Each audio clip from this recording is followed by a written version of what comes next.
Exciting, thrilling, awesome. Let's take a look.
What's up, Mets fans? Welcome back to Talking Mets It Rob with another Mets pregame live. Mets versus the Athletics, Game 3 of the series, and the Mets are looking for the sweep today against the Athletics. And we do have some breaking news in about 2 hours ago or so, a little bit more than that. The Mets are finally calling up Brett Baty from AAA. It is about damn time, ladies and gentlemen. And Brett Baty will be here. And I said this prior to the West Coast trip right before Game 1 of the series against the Athletics. This was a show-me series for Eduardo Escobar. And if it doesn't get any better and he doesn't show any signs of improvement, Baty would be here before the Dodgers series, and that is going to happen. So he's flying to California. I'm assuming he's going to be flying. I don't know if they flew him in early, like they already made the decision and he's already in California, or when they broke the news a few hours ago, did he get on the plane then?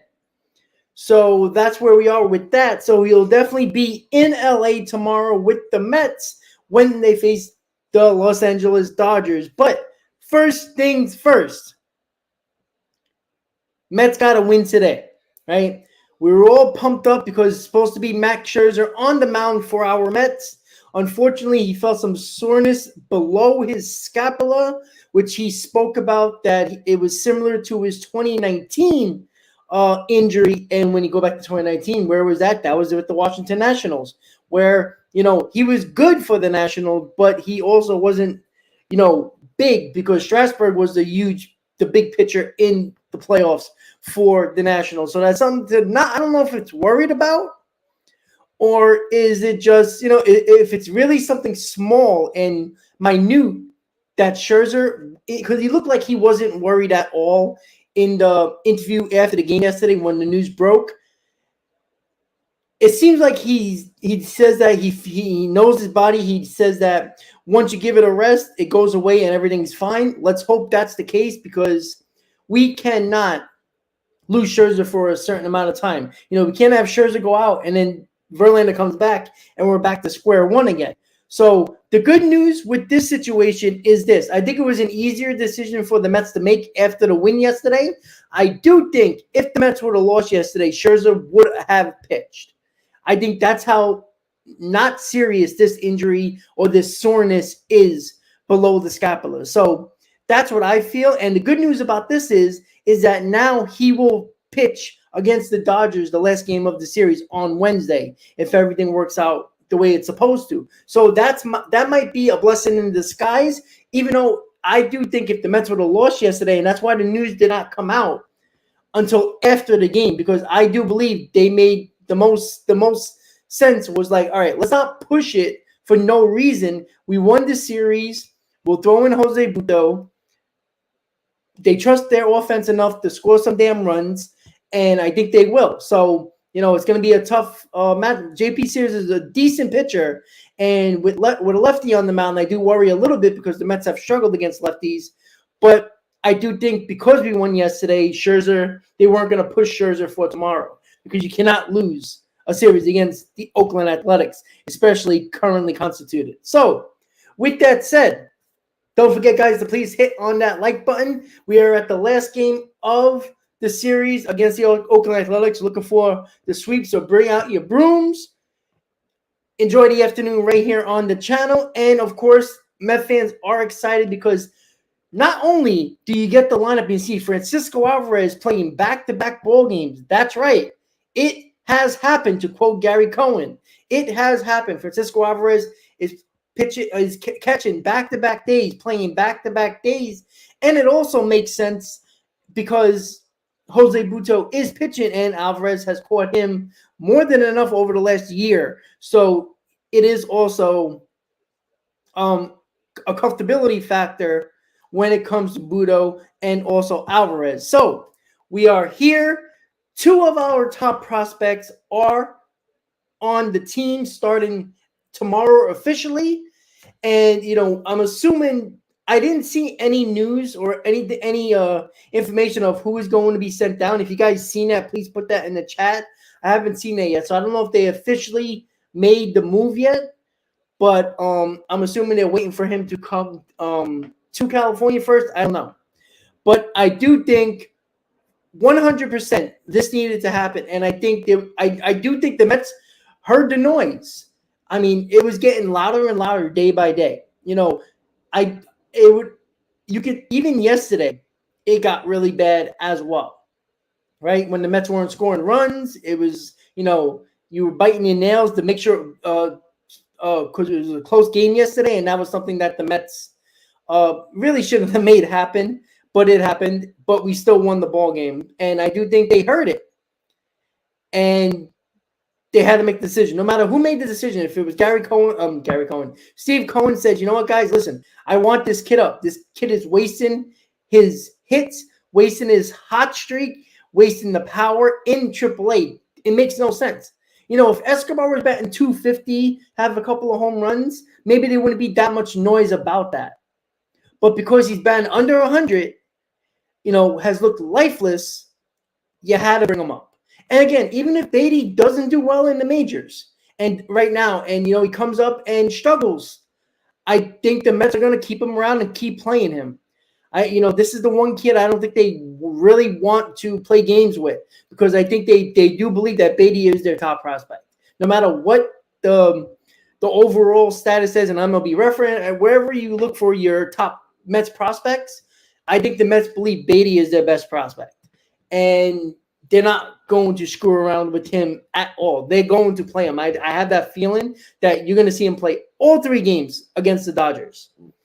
Maybe one of those games, if the Mets are in the lead, or maybe even all the games, they might put Escobar in for defensive purposes late in the game. If you're trying to hold the lead, I would not be shocked if that happens because Escobar has been very good with the glove. So maybe we will see that. So we are excited to know that we got that news. Again, I came home from work. I took a nap. I woke up to like 20 texts, a couple of emails. I know, Ken, I'm sorry I didn't get to your email. I seen everybody's messages, and then I saw the Beatty information that he's getting called up. So that's good news.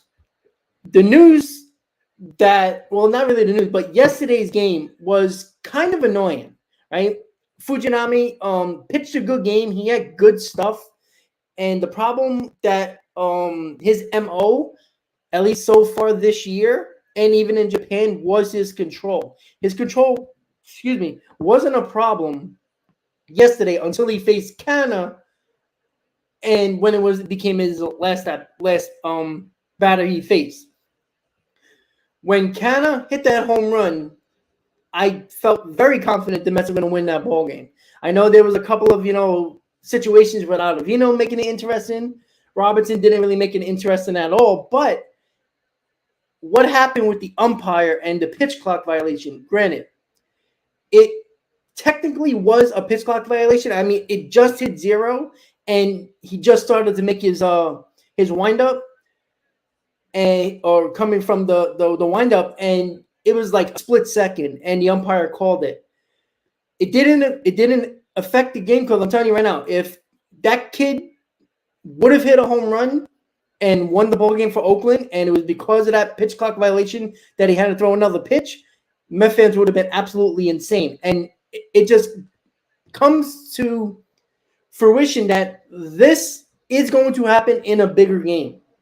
It's going to happen where a pitch clock violation is going to make or break a game, is going to make a team lose. If it is another situation where the offense actually wins the ball game after the pitch clock violation was called, and if it wasn't called, the game would have been over, it's going to be a problem.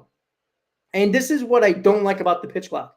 The umpires have too much control over the game because there is no exact rule that's saying, all right, a split second when 0 hits, we're calling a pitch clock violation. What if one umpire is like, all right, I'll give you, a half a second more, right? It's a judgment call, and that's what I don't like about it. So, one more game in Oakland. The Mets, I believe, before the series, the Mets need to sweep this series against the A's, and even as soon as the first game was going on, I said to myself, I said to my dad, I said to everybody, the Mets need to sweep this series. You cannot go to your next series and lose a game against this team. I'm sorry. You just can't. They are that bad. You lose the game to this series, I think it's going to mentally mess this team up a little bit going into the Dodgers series and the Giants series, and it's probably not going to be good. I know that's, looking ahead and saying, well, you shouldn't be negative. Maybe they'll bounce back. Yeah, true. But you need to sweep the series. This team is barely a AAA team. And yeah, we'll be excited tomorrow because Beatty will probably be in a lineup, but it will still be a disappointment. Sweep your first series of the year against a team you should sweep. Go into LA 3-0. Your last 7 games of the road trip, at the very least, all you have to do is win 3 of them out of the 7, and you have a 6-4 road trip, 2 games over 500. And anything better than that, I think, is gravy. I think it's icing on the cake. Cherry on top. All right, let's see. I'm just looking at the comments really quick. All right, guys. So once again, guys, don't forget to please hit on that like button. We got about a little over 10 minutes, about 12 minutes until first pitch. Obviously, on the mound is Jose Butto. He is pitching in place of Max Scherzer, who was supposed to pitch today. had a little bit of soreness below the scapula, as he explained it in the interview yesterday after the game, in the post-game interview. He says that it's similar to what he had at 19, and he knows exactly what it is, and when it gives it a little bit of rest and it goes away, it doesn't cause a problem. So might be a blessing in disguise that he will be pitching in the Dodgers series instead of him pitching in the Giants series. So I guess that's a good thing, because maybe saving that bullet might help us win a series in LA. We shall see. Subaru, how many innings?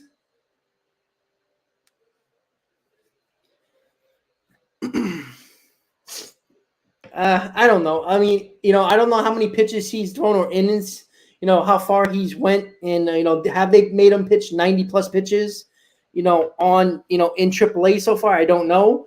But, I mean, he's probably going to go 5 innings. Like, depending on his pitch count, I think he's going to go 5 innings. That's just my opinion. But I do think he can probably go 5 innings depending on pitch count. If his pitch count low, extend him a little bit. Why not, right? It's not the worst thing in the world to extend him if he's pitching well. So let's go over the lineup for the Mets, and, of course, the pitcher matchup. And the lineup will be scrolling on the bottom of your screen in just 1 second, and there it goes right there. So we got, and I put the wrong thing. Give me 1 second. Sorry about that. There we go. Game 16, not game 15. There we go. All right, perfect. So the lineup and the pitcher matchup is on the bottom. Obviously, we just talked about it. Jose Butto is pitching for the Mets, replacing Max Scherzer for today because of soreness somewhere under his scapula. And, of course, the A's are pitching J.P. Sears. Mets are looking for the sweep. And the Mets lineup for today: Brandon Nimmo leading off, playing center field. Starling Marte batting second, playing right field. Francisco Lindor batting third, playing shortstop. Pete Alonso cleaning up, playing first base. Mark Hanna, DH, and batting fifth. Tommy Pham batting sixth, playing left field. Jeff McNeil batting seventh, playing second base. Eduardo Escobar batting eighth, playing third base. And Francisco Alvarez getting the second start in a row, batting ninth and catching. That is your lineup for your Mets against J.P. Sears of the A's. And once again, the lineup and the pitcher matchup will be scrolling on the bottom of your screen throughout the entire game. We got about 10 minutes until game time. So once again, guys, please hit on that like button. Let's get more people in this stream to watch Mets A's hopefully sweep the A's. And, of course, if you're just tuning in and you have not heard, the Mets are calling up Brett Beatty from AAA. He will be meeting them in L.A., or he might already be there. We'll see. They'll probably, scan the camera to him if he's in the dugout. I do think that once they made it official on Twitter, I do think that's when he, because I didn't even really see anything about him not being in the lineup. I don't know if AAA Syracuse is off today. I'm not sure, but it really depends, because I didn't see any news about who is going to be the one he's replacing on the roster. That's what we don't know yet, unless we do know, and I didn't see a comment yet. But yeah, so I don't think they made an official move yet, and I don't think they have to until he actually gets to Los Angeles or California. Who would it be? I don't know. Maybe it's probably one of the pitchers they brought up. Maybe Jose Butto goes down right after this game, and there's your roster spot. And that kind of makes sense, because Yacobonis, who was the other pitcher that was brought up after Nogosek went on the IL, he might stay in the bullpen as like a long man type of guy. So I do think Jose Butto, hey, great job. If you pitch well, great. Now you're getting sent back down. That's just the life of the business there. And I do think that's a possibility as well. So no matter what, Beatty will be on the roster starting the Dodger series. And I said this before the series, the West Coast trip started, that if this was a show me type of series, this was a last chance effort, or last chance the Mets were giving Escobar. If he didn't perform in this Oakland series, I do think the Mets were going to make the decision prior to the Dodgers series. You can't go play the Dodgers and the Giants and keep on throwing out the same lineup without any change. And you can't do that, because if you play like you did yesterday, you're not beating the Dodgers and probably the Giants as well.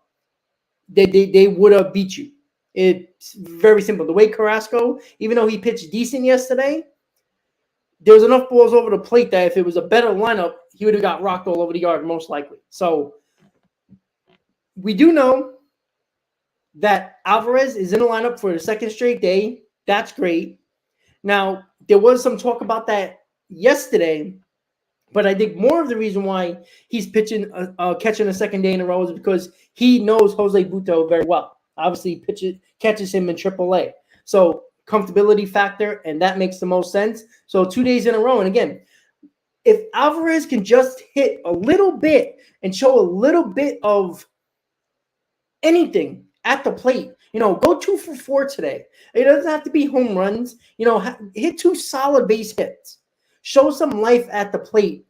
I think that would make Buck a little bit more like, all right, this kid's figuring something out here. Let me keep on putting him back in the lineup. And I think Buck would do that. But the whole point of Alvarez coming up, besides the injury, was because of the fact that the Mets like his bat, right? That's all the talk around Alvarez is his bat. If you don't hit, I don't care what you do defensively. It's not going to change Buck's mind saying, well, I can just put Nito there and I know the defense is going to be well. Even though Alvarez has looked very good behind the plate.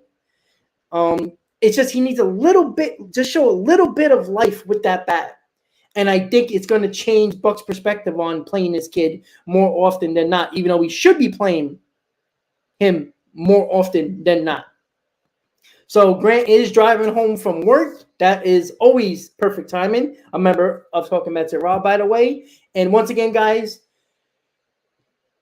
Wednesday. So Tuesday into Wednesday, I am going to post a video of the giveaway. Obviously, not this shirt, but a Mets shirt, either whatever color you want, black or blue, with whatever player name you want on the back of it, obviously with the number as well. That would be the giveaway. And I got some other goodies that I bought over the days I went to the Mets game, and a couple of other stuff I got from spring training. That is also going to be in that little box that I put the T-shirt in as well. So you get a couple of other things with that as well. So once again, there's about, I believe I counted 39 people that were in. Obviously, the members get 2 entries right away. And of course, if you gave donations to the channel in that time frame, every time you give $5, you get an entry. And it was a couple, I think one person, Sean White, that I've been texting, who for some reason can't get on the chat, got a hell of a lot of entries. So I do know who won already, because obviously I did the video. So when I post it, I will post it first to the members, and then in a couple minutes later, I'll post it public. So whoever did enter to win the giveaway will see it as well, and you'll know. And then I'll pin a comment to say, hey, this is my email. Email me so I can get your information, so I can send you the shirt and the other fun stuff that I'm going to put in the box as well. Because I just want to give a shirt. Every giveaway I did so far for my channel, I put some extra stuff in there, because why the hell not, right? So few minutes until game time. Waiting for SNY to pop up. The game's supposed to start at 4:07. Yesterday it started like a minute or two later, but I do like these 4 o'clock games. I love these 4 o'clock games. I mean, I'm a little bit of a biased here because I do work overnight, as you guys know, so it worked out perfectly, even though I don't work tomorrow. So, this game could have started at 11 o'clock if all I care. But 4 o'clock games are pretty cool, even though it's 1 o'clock on the West Coast. I do think that it is perfect, actually, for me. But I kind of put the – sorry, guys. Give me a second. I just want to check something really quick, guys. Sorry about this. I just want to see something. I thought I saw something. All right, there we go. I knew it was that. All right, perfect. All right, so our 9-6. I'm sorry, it's game 17 of the season. I put game 16, but that's okay. It is what it is, right? Hold on. Let me just see. Yes, it's game 16 of the season. Perfect. All right, guys. So we are ready to start this game. I'm ready. I know you guys are ready. Everybody's pumped up about Brett Beatty finally being called up, batting 400, 5 RBIs and 5 home runs and 15 RBIs in just a stretch of games in AAA. And also the other guy that everybody likes to talk about is Ronnie Mauricio, who I think is the next one going to be called up. And I do that. I do think that Mauricio is going to be the next one up. I think Vogelbach is the next one on the clock. He is not playing today because there's a lefty on the mound. I think they're going to give him the Dodgers series because I think the Dodgers are pitching 2 righties and 1 lefty, if I'm not mistaken. I think that's what I saw, but I just saw it. This is what I was checking just now. It went to TBT for 2 of the games, so I don't know what they're going to do. Maybe they're going to go 2 lefties against the Mets. I don't know, but it was 2 righties and the lefty, so I don't know what they're doing. They're changing up the pitching matchups for the Dodgers, so that's where we are at the moment when it comes to that. But I do think Vogelbach, just like Escobar got this Oakland series to show any type of life before they made the move for Brett Beatty, and I knew they were going to make that call with Escobar prior to the Dodgers series because you cannot go into that series against the Dodgers and into the Giants series without bringing up Brett Beatty because it does not make no sense to continue to throw out Escobar out there every single day and continue to see him struggle when you have a guy who can easily replace him. Again, Beatty can come up and bat 110 as well, but at least the Mets are trying something. Bring him up and see what happens. If this guy hits 300 when he comes up, it provides a little bit of spark this offense does need. And that's where I think the Mets are really trying to figure this thing out right now, and it was the right call to make. I think Vogelbach is the next one on the clock. The difference with Vogelbach is that I don't think the Mets are going to leave him on the bench. I mean, they might keep him on the bench if Mauricio is called up. But I think Vogelbach will get DFA'd. He's making $1 million, and I do think they would just DFA him because Mauricio is a switch hitter, and he solves your DH problem, the DH platoon, which I can't stand. And Canada has DH about 6 times this year already. So that's how much they believe in their DHs and their platoon DHs. They don't like it. So I think Mauricio is going to be the guy. The next one called up if Vogelbach does not show any type of life. I don't want to see walks. I want to see a little bit of power. Give me some home runs here. Like, this is why they got you in the first place, was because of the power. No other reason. The on base is nice and all, but when you need a big home run, you get it, or at least try to get it. And I don't expect Vogelbach to hit a home run ever. Like, it's either a ground ball, walk, or strikeout. It's nothing more than that, and we can't have that. But I do think that Cohen probably got involved because we talked about Billy Epler and Buck Showalter probably not on the same page when it comes to the young kids. I think Billy Epler would have no problem bringing these kids up, but he has to hesitate because he doesn't know if Buck's going to play them enough. And what's the point of bringing these kids up if you're not going to play them? And that's what I think Billy Epler worried about with Brett Beatty, with Ronnie Mauricio, because he saw what Buck's doing with Alvarez. Why wouldn't he do that with Beatty as well when Buck has options, even if Escobar is doing terrible? Would you be shocked if you saw Escobar in a couple of games? No. So I do think Epler is probably either spoke to Buck and say, listen, we got to bring these kids up. We got to play them. Or Cohen says, listen, I want these kids up. Don't waste their offense in AAA. A 400 average is probably not going to hit 400 in Major League Baseball, but give me a 250 average. It's doubly better than what Escobar is doing. So we're just waiting for picks 11. The game is on 11 today if you're in New York. We are waiting for the game to start. They're in the pregame right now. I think the game's supposed to start at 4:07. At least I thought so. But I believe so. It is. Okay, good. Good news. All right, game day is up. That's a good sign. So I'm going to switch over to game day. I'm not sure why it's taking so long to so they're showing Jose Butto, Syracuse ERA is 1.86 and 9 2/3 innings. So that right there shows you he pitched no more than 5 innings, probably 4.5 innings each, 4 1/3 or something like that. So just give me 1 second. Give me 1 second. I'm trying to check everybody's chat. Oh, that's right. Okay, so the game, the Oakland A's are doing a 1973 World Series ceremony, so that's why it's taking longer. So the game's not officially going to start at 4:07. It'll start a little later. So just so you guys know, at 7 o'clock tonight, it might be pushed back a little bit, considering the fact that this game's starting a little late.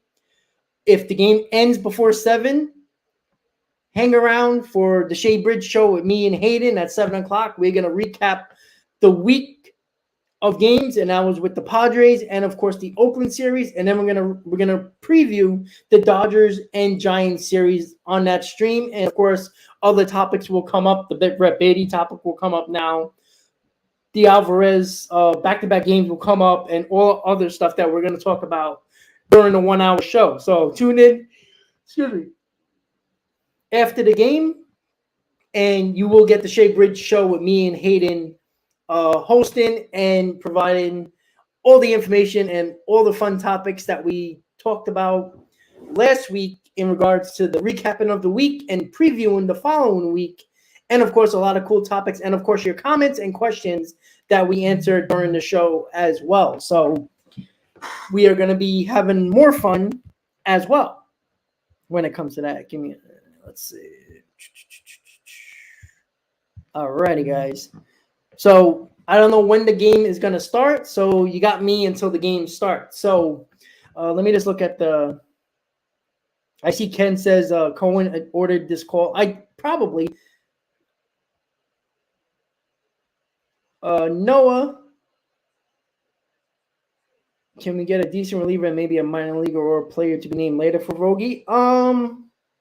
Probably not. I mean, I don't see who in their right mind would give even a decent reliever for Vogie. I doubt it. I mean, a bag of balls, maybe. That's about it. That's why the Mets, but it's only $1 million. The Mets will just DFA him. And that's what I think. I said this. I do think Escobar and Vogelbach were on the clock prior to the West Coast trip. Escobar was going to get this series because you can't have Beatty raking in the minor leagues the way he has and have Beatty batting under 100 and going into the Dodgers series with that. You can't. Not saying that Beatty's going to be the savior in this lineup, but he has to put better at-bats together than Escobar has. And even if he doesn't get hits, give me work at the count. You know, Escobar doesn't do that. You know, Escobar is swinging either on the first pitch or there's 3 pitches thrown him almost every at bat. You know, I want Beatty to, work the count. Look like you're a professional hitter. Look like you're trying to work the count. Don't make it easy for the pitcher. And at this moment, probably anything would be better than Escobar, even if Beatty does bat 150, right? Because there's a possibility that he can do that. But he also can be better. And like I said, I love Beatty. I said I think Beatty's going to be a better overall player than Francisco Alvarez. And I don't think Beatty's going to provide, 30 home runs. But I do think he's going to hit for average, I would say 260, 270. I think he can easily hit 20 home runs, maybe even 25. And I think he's going to be a run producer at some point in his career. So, and I don't know what Alvarez is yet. I think Alvarez will eventually start hitting for power, but I don't know about the average. I don't like his long swing. That worries me in the major leagues. But even batters with long swings connect on balls and hit for power. So I do think Alvarez will hit for power. Problem is, if you're going to bat 210, would you be willing to keep him in a lineup just because, he might run into one every now and then? That's something that the Mets have to decide. So they're showing Jose Butto after he made that his MLB debut last year, and that was against the Giants when he got destroyed. He pitched 40 and a third innings with a 1.79 ERA. So whatever he did, whatever got him motivated, that game clearly got him motivated because he's pitched well. 40 innings is a good sample size. That's around probably 6 or 7 games, maybe even 8, depending on how many innings he's thrown. And this year he has a 1.86 ERA and 9 and a third innings. So that is something that is very, very nice to see for a guy that the Mets have high hopes on. Let's be honest. Jose, with the Mets' lack of pitching depth, we know about Tidwell, who is supposed to be really good and has pitched well in the minors so far and continued this year. Jose Butto was the other guy. And that is something that the Mets seem to like Jose Butto and his stuff. So I do think it makes a lot of sense for the Mets to and Mark Vientos just hit an opposite field home run for Syracuse. So game 1 and game 2, doubleheader, you went 1 for 3 and 2 for 2. So Vientos is another one that the Mets might even call up at some point, and why not, right? I am not into the USFL. I was into the XFL, but that kind of is boring as well. So, Jay, and I said that, and Dickie for the comment, by the way. Let me throw that up there because I think that's really true. And I said, there was too many people that says, oh, let's just DFA Escobar and get rid of him. Escobar can be a good piece off the bench, right? You got a guy who not only can come in late for defensive purposes, but I do think that if I think he's a better right-handed hitter than left-handed hitter. If there's a lefty on the mound late in the game and, Nito's up, you could pitch it Escobar in that spot. Or, if Vogelbach is DHing out there because there was a righty on the mound, I would pinch it Escobar for Vogelbach because I like Escobar right-handed. And Clint, the reason why the game is delayed is because the Oakland A's are doing a 1973 World Series ceremony, so that's why it is delayed. Again, I didn't realize that until somebody told me about it, so I appreciate that. So once again, guys, the Oakland A's are doing a ceremony for the 73 World Series, which is very interesting because you know who they beat in the 73 World Series, and that is your team that you love in orange and blue. So that's kind of a little shot in the nod that the A's did that ceremony when they're facing the Mets. So that is definitely something that would piss me off. I know the players probably really don't care, but to me as a fan, that it's like if the Mets would have did that to the Red Sox, if it was like the 40th anniversary of '86, I would be like, haha, Red Sox. But the Red Sox fans probably don't care no more because they got championships after that, so they're not too worried about that. But, it's a kind of situation where it's like, well, I'm pissed off. So this should piss me off, the players off. I think it should. It's cool to do, reunions and ceremonies for, I think it's the 30th, 83, 93, 40th anniversary of the 73 World Series. And the Mets are creeping up on their 40th anniversary as well, right? 3 more years from now, they're in 40-year territory for their last World Series. And that's got to change, right? They didn't make the move yet, but I think the move's going to be Brett Beatty. It's going to be Jose Butto. Jose Butto is going to get the start, no matter if he does great or not. He's probably going to be the one sent down because the Mets have no use for him because he can't pitch for the next couple of days after he throws 5 innings and 90 pitches, right? So Jose Butto is going to be the one that is going to be sent down, and Beatty's going to take his roster spot.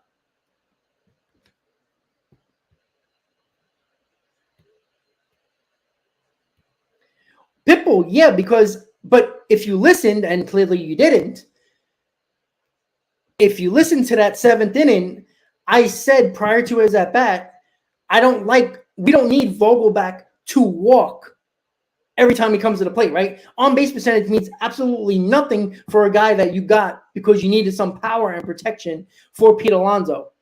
Yesterday, in the 7th inning, when Vogelbach was leading off, I said, they're not going to pinch it for Vogelbach because he is an on-base percentage guy. And in this spot, when he's leading off a game when the Mets were down, or the Mets were down, why not, right? Why not take that walk, right? Because right after he got on base, they pinch runner for him. So, but the whole problem is the fact that Vogelbach is not here to take walks, all right? That wasn't the reason why the Mets traded for him. So, Pitbull, if you listened yesterday, which you clearly didn't because that's what you said, I'm bashing Vogelbach because he doesn't do what he's supposed to do. He was supposed to provide protection, and what you've seen from Buck Showalter is anybody else but Vogelbach behind Pete Alonso. Because of the fact what you need in that spot is a guy that can protect and be a little bit of afraid of behind Pete Alonso. And Vogelbach is not scaring any pitcher. And when you have 0 home runs in the first 15 games of the year, when we need you to hit home runs, yesterday was the day where his on base played well, right? I don't care in the second inning that you need a walk, all right? Provide a home run. You're supposed to be a run producer. You're supposed to be the run producer that, or I'm not saying he needs 90 RBIs, but he needs to be a guy that needs to have that protection for Pete Alonso. That's why Vogelbach doesn't bat fifth anymore. I think he batted twice this year fifth because he sucks. On base percentage is not what we need in this lineup. We have 8 other guys that have good on base percentage. We don't need more people on base. We need people to drive those runners in on base. And Vogelbach was supposed to be that other guy to help providing that power. He doesn't. But yesterday, when I said it, you clearly didn't listen. In the 7th inning, when he led off, I said, this is the perfect opportunity for Vogelbach to get a walk, right? What he does well is what we needed in that point. But bashing him should be what should be doing because he has not been good. If you think he has been good, you are a Vogelbach apologist. You're the ones that are giving him a standing ovation on opening day when he's terrible. That's the whole thing, right? By the end of this road trip, he might not even be on the team because he's probably going to get DFA'd if he does not provide any power in this Dodger series. He's going to get the Dodger series the same way Escobar got the opportunity to show any type of life in the Oakland series before they made the Brett Beatty decision. Vogelbach is going to get the Dodger series to show any type of life. If not, I guarantee you he's either the Mets are going to find a way to keep him on the bench or they're going to DFA him and they're probably going to bring up either Vientos or Ronnie Mauricio to replace him. And that's what I think is going to happen. And what happened with Beatty is exactly what I thought was going to happen with Escobar, who got the Oakland series to show some type of life before they made the Beatty decision. So that's where we are with Vogelbach. Vogelbach, 15 games, 0 home runs. Where's the protection? Where is the guy that, where is the guy that can hit 17 home runs? Give me 17 home runs. I'm sorry, you shouldn't have less home runs than Tommy Pham. You shouldn't have less home runs than you shouldn't have, 0 home runs at this point. I'm sorry. You played enough games to give me any type of power. I mean, he hit 2 balls in the outfield, I think, all season. Like, what type of offense are we getting from this guy? In the 7th inning yesterday was exactly what we needed. But that's what he's been doing all year. But that's not exactly what we need every single game. But yesterday, exactly what I said in the 7th, this is the opportunity for him to get the walk, which is his specialty. And that's what he did. And I gave him credit, but let's not act like Vogelbach deserves to be on this team because what we need him for, he has not provided. Yeah, they're going to DFA Butto, yes. Muttley, I don't even think it's the weight. I just think the fact that he's a 210 hitter who doesn't hit, who is not a power hitter. I'm sorry. Nimmo and Marte can hit 16 to 17 home runs. We don't consider them power hitters, but people consider Vogelbach a power hitter. I'm sorry. If you're not hitting 20-plus home runs, you're not a power hitter. All right? You're not. And the other part about Vogelbach is that he can't play the field. All right? He can't do that either. The Mets are not going to risk putting him on the field with his lack of movement on the field. So he's even less of a utility guy, and all he is a DH. He's not Edgar Martinez, who actually could hit. All right? If he provided enough offense, I mean, if you're not going to hit home runs, give me a 260, 270 average. He's not even doing that. That's the other part. Yeah, but Pitbull, he doesn't. That's the problem. I agree with you, buddy. I agree. I mean, he took a 3-1 fastball twice in the last couple in the last time he started. I think was it yesterday? I think it was yesterday. 3-1 pitch. He looks at the pitches down the middle. He's not changing that.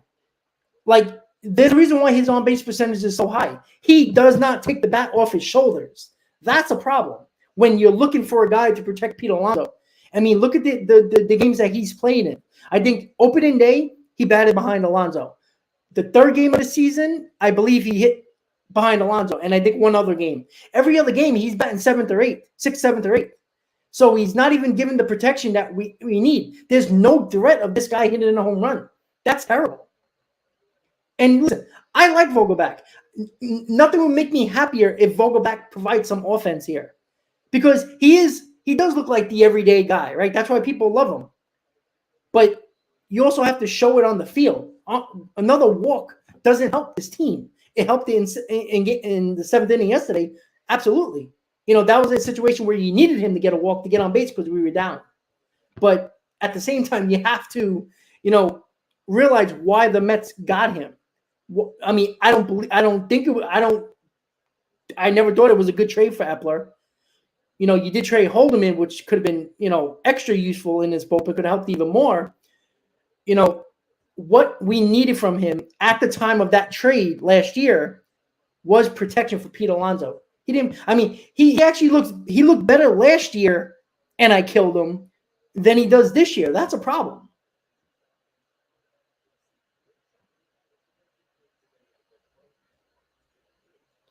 Well, that's what I said. I know that for a fact, Pitbull.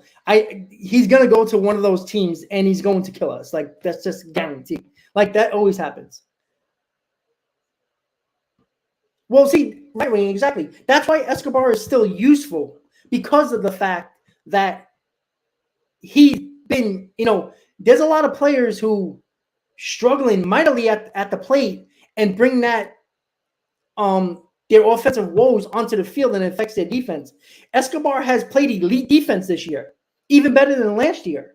So he is still an asset to this team on the bench. That's why the Beatty call makes so much sense, and you can play Beatty, 6 out of 7 days, or 5 out of 7. Give Escobar a star here and there. Maybe you want to put Beatty to left field or DH Beatty one day, because why not, right? Put him in the lineup. Escobar provides defense, and I do think Escobar will get pinch hit opportunities if there's a lefty that comes in late in the game and Vogelbach is DHing, or in a spot in the lineup where Buck doesn't think the lefty that's up can hit that left-handed pitcher, and Escobar can be the right-handed bat that comes off the bench. Because I think Escobar is a way better hitter right-handed than left-handed.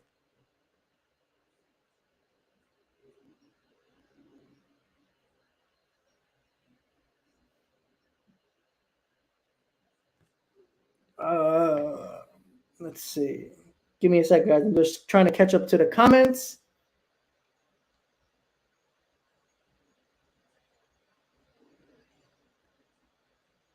I know people like, yeah, he did lose weight, and I don't think it zapped his power. He's not a power hitter. 17 home runs is not a power hitter. I know once in his career he hit 30. That's once. What year was that? I think it was 2019. Guess what? That was when the ball was used. All right. He's not a power hitter. Stop calling him a power hitter. He was never a power hitter, except for 1 year. All right. He's not a power hitter. Sorry. He's just not.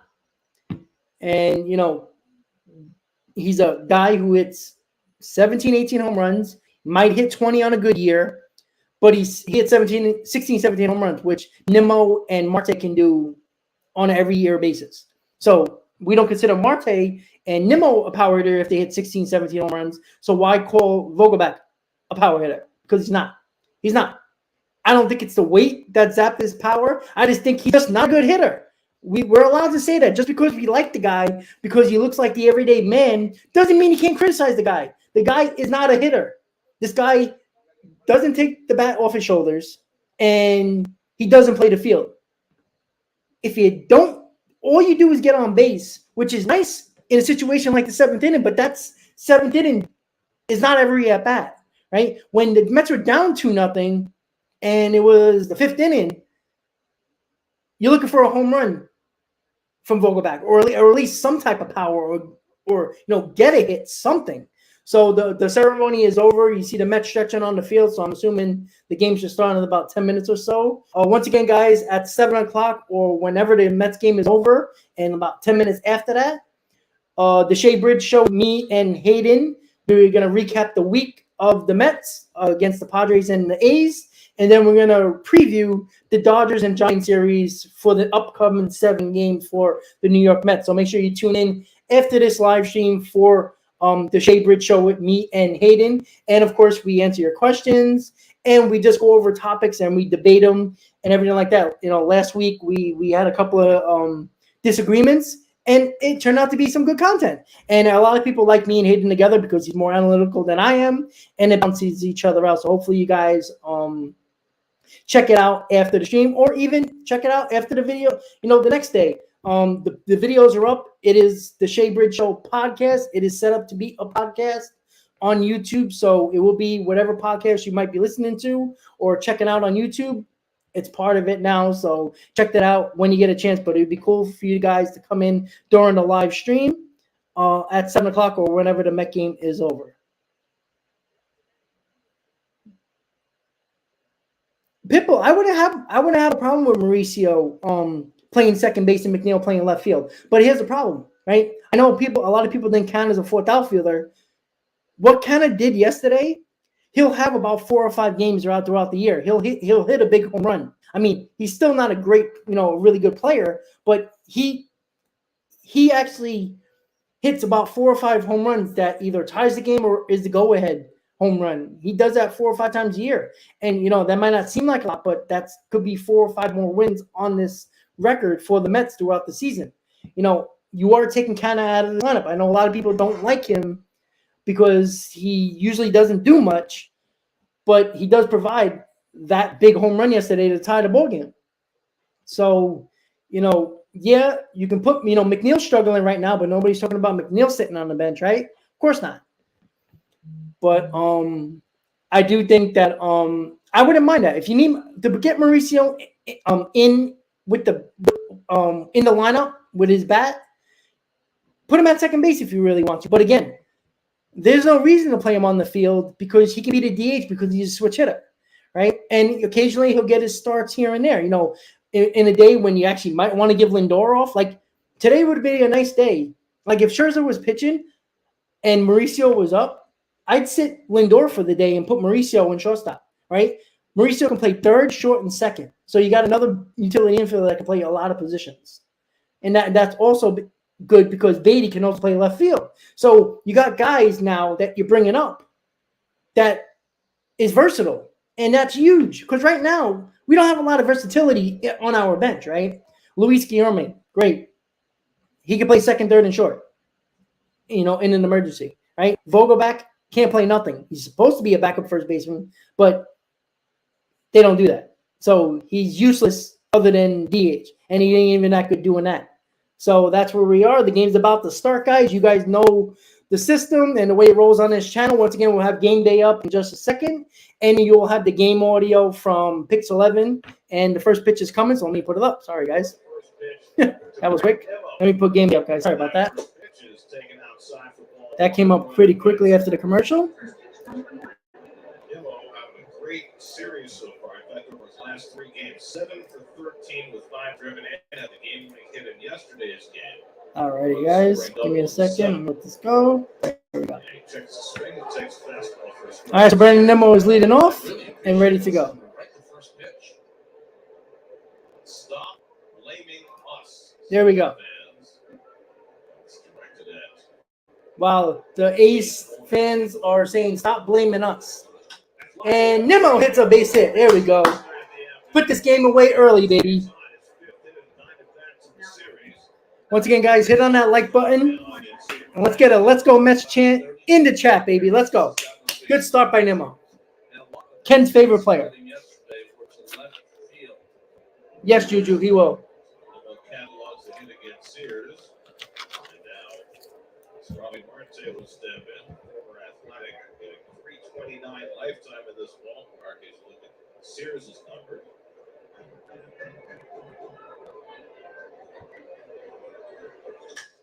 And Marte hits a shot, but popped it up, and it should be 1 out. And it is. Defense for the A's brought to you by Lexus. They changed some parts here. She loved the Lears is back in behind the plate. Kevin Smith short to Aledmus Diaz, who started short the first 2 days, moves over to second base. And Tony Kaplan's been playing second base, goes out to left field. The young Ruiz, speed and center, and Laureano's made some fine plays in right. San Francisco Lindor with a big game here on Friday night with 7 RBIs. Sit in 5 straight games. Let's face Sears last September. He went 3 2/3 of that start, gave up 6 runs and 8 hits, and Lindor had 2 of those hits against him. He looked good early, though, ran out of gas.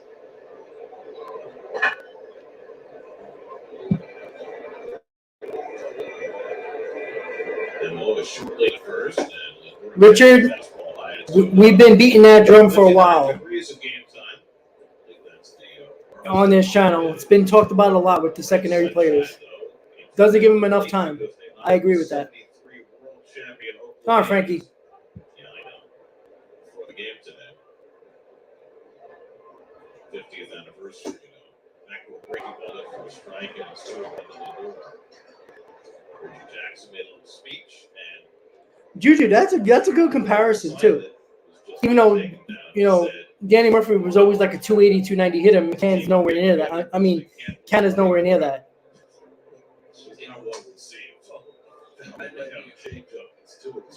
What's up, Hebrew? It's about time, right? It's about time. He's not, well, he's probably in California already, but they're not going to make the move because they're going to send Jose Butto back down after the game. And that's Beatty's roster spot after Butto finishes the start today. That's why they didn't make it official yet with a roster move. Later this afternoon, we're going to remember those 1973 Mets. Upstate, how you doing? With us on the phone. 1 out, 1 on, top of the first.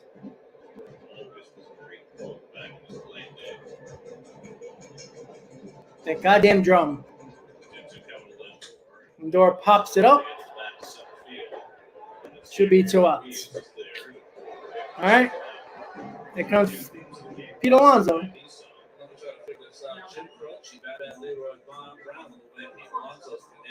You're so vain, Carly Simon.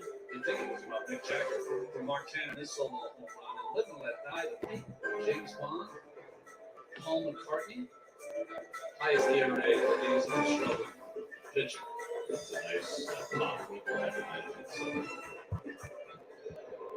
So Demo still at first. Now with 2 out for Pete Alonso, who homered yesterday. He takes a big rip with a fastball, nothing. He's now got 7 home runs through the Mets' first 15 games. Only one Met has ever had more. Jeff Kent hit 8 in the first 15 games in 1994. This is probably his best stretch as a Met. He takes up the way 1 He has just been caught just about every. Well, all we can do is hope that happens. He was very good yesterday, despite taking the loss. He's been crushing lefties early in the season. 409 with 4 home runs and 22 at-bats against left-handers.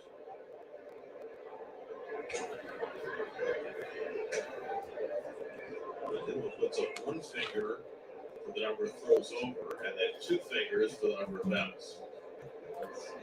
He could be a bookkeeper in his spare time. Certified public account. It's the right time, April 15th. Taxes are due on Tuesday, by the way. Most Monday's Patriots Day. Back at this one. So you see how Tony's pitching the Patriots Day game? I saw that. Right on. The Red Sox had Angels today. 7 minutes. Quick run. 7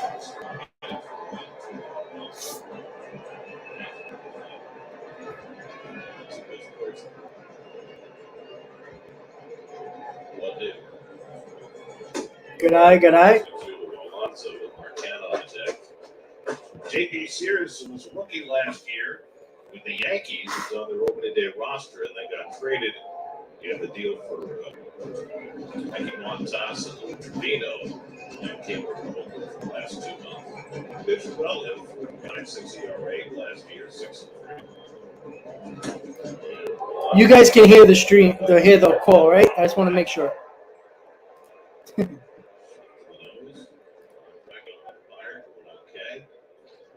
Canada with Homer back in his old haunts yesterday, waiting on deck. Looking for the first series sweep of the season. Taking the first two games, 17-6 and 3-2. Vastly different there. So seeing them pitches well so far. When Sears is at his best, you'll see a lot of cutters in on the right-handers to set the changeup away. Occasionally he'll dart to strike some with a curveball and get back in the count. The shades on the sunny afternoon. VENMO is not run at all during this event. And he bounced back the high He's working that count, working that pitch count. Good at bat so far. Big Pete, a chance to hit one out. So what, they blocked it out then? Good swing at the changeup. He had a good swing at the fastball. Sears dropped a curve on him. I'm surprised he hasn't come real up and in yet. Eighth pitch of the at-bat coming to Alonso. Good eye. All right, so Nimmo will be running on the pitch, so anything in the gap or down the line will probably score Nimmo. Also had a meaning to it. If he misses, then he comes back with the change 3-2. So now Nimmo will be on. No way, he's not a classic three-hitter at all. He is far from three-hitter.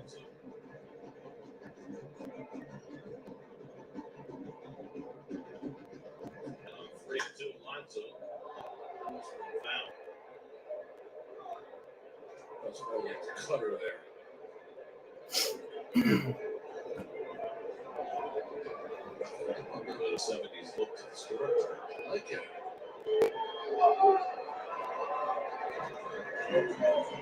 Yes.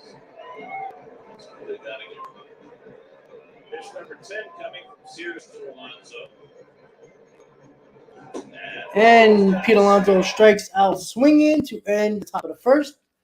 Mets do not score after the leadoff base hit by Brandon Nimmo. And now we're going to the bottom of the first, and we're going to see Jose Butto's second major league start of his career. His first one wasn't good. I think it's very memorable against the Giants, where he just was terrible. Gave up hit after hit after hit, run after run after run. But ever since that major league debut, 40-plus innings, 1.39 ERA, and this year in AAA, he's had a 1.89 ERA, 1.86 ERA in 9 2/3 innings, and looked very good ever since his major league debut. And I think the Mets believe that he's figured things out, and he looks like a different pitcher. But again,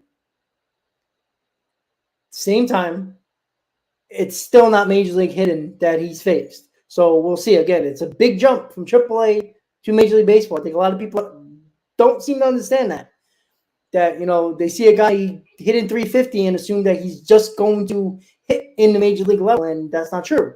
Because 95% of the pitchers they face will never make the major leagues. I think people forget about that part, that the majority of them don't make it or are fringe major leaguers at best. He didn't pitch against the Giants. Oh, okay. It was against somebody, though, right? I know that. Phillies, correct. That's right. That was the comeback game. That was right. I was thinking about Sapucky. That's right. That was Sapucky. Yes. That's what I was. What was funny? Somebody brought that up.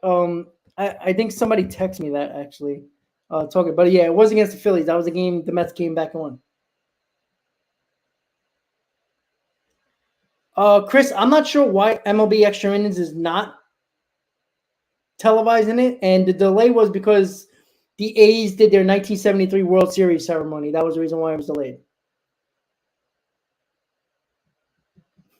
Yeah, that's Marlins, man, actually, yeah. All right, Jose Butto, second start of his Major League career. Here we go. And one pitch, one out, right to Lindor. Here we go.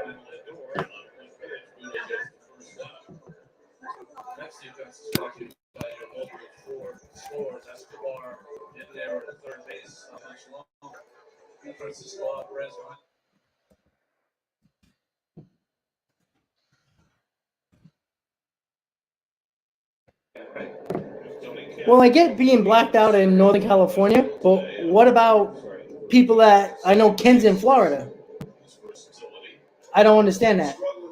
It must be because it's a local station, like a local regular channel in New York, and I guess they want, I don't know. No idea, guys. I apologize because I just don't know.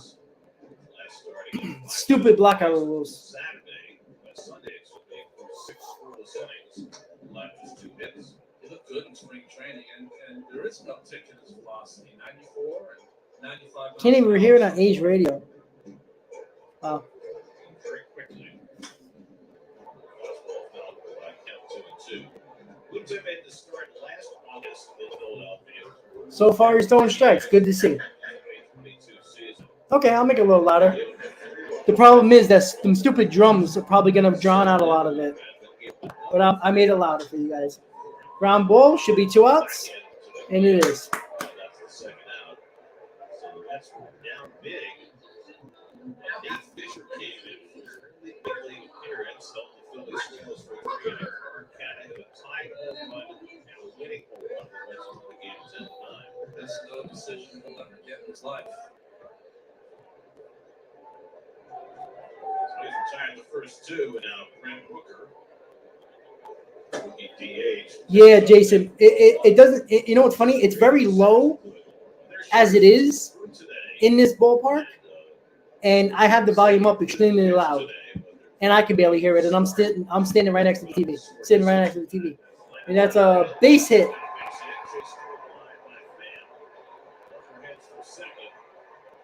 And that is a 2-out double for Rooker. I don't get that, Ken. I have no idea why.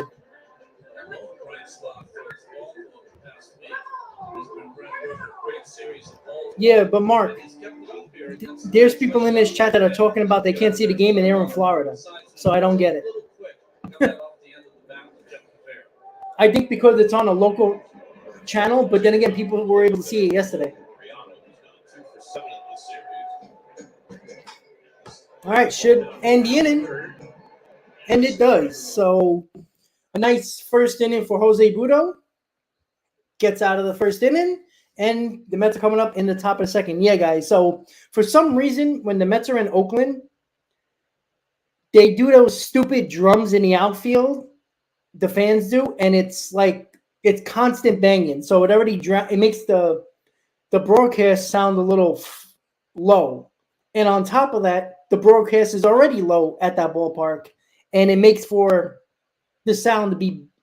I know I listened to my stream yesterday, and afterwards, and I heard what you're talking about. It sounds like they're under a bed. 100% agree. Again, it usually doesn't sound like that, but because of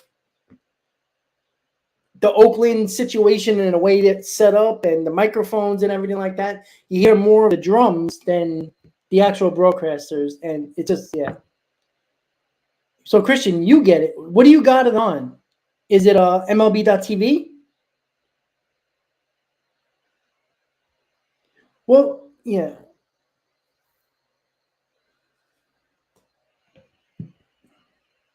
Well, Christian, aren't you in Miami?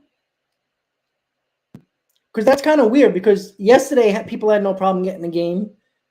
Most people saw it. And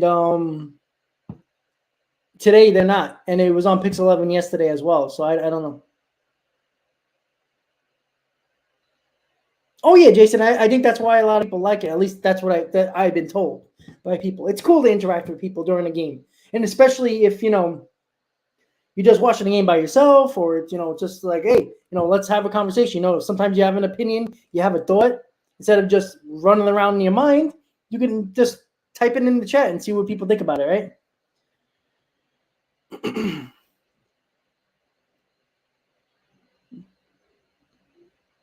Oh, okay, Christian. Okay, that makes sense. Well, yeah, MLB extra innings. If you're not in the Florida market or the New York market, the California market or the New York market, you don't get it. So MLB extra innings. If you're anywhere else, you can get it. So Mark is leading off. No score. Correct me if I'm wrong, Gary. I remember watching that series. Probably. And a lot of those games were big games. You can try this. All day games. 3 games at Shea, all night games in the midweek, and it was frigid. Marcana pops it up. Oh, I don't know if he sees it. Oh, nice catch. You can, I don't know, Ken, if you want to try the sports app, you can download it Dofu Sports app. That might work. Second base, he's going back on. Draw?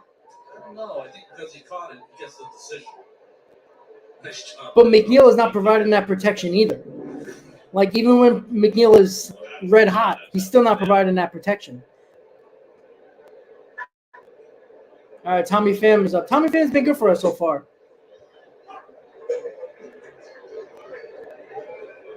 He split the first 2 games of that series in Oakland. That's then won 2 out of 3 at Shea to take a 3-2 lead in the series coming back west.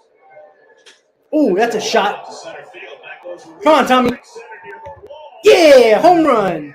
All right, Tommy. All right, 1-0 Mets. Tommy Pham with an opposite field home run to right center. There we go. Tommy Pham. At least somebody that knows how to hit that actually is a guy that we brought in. 1-0 Mets. Tommy Pham, right center field. Yeah. I'm telling you, Tommy Pham brings a little bit of that grit to this team. I like Tommy Pham. You know, I wasn't necessarily happy when we got him because it felt like a last resort. But, man, he's been good for us, man.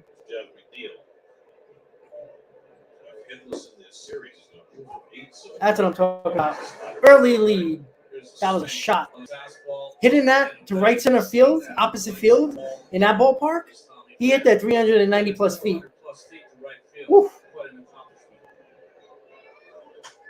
We need Jeff McNeil to get hot. He's been struggling in this series.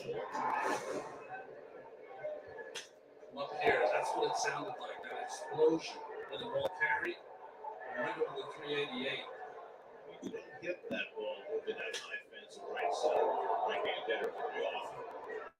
It was a classic stance that you saw maybe hitters from 1973 having.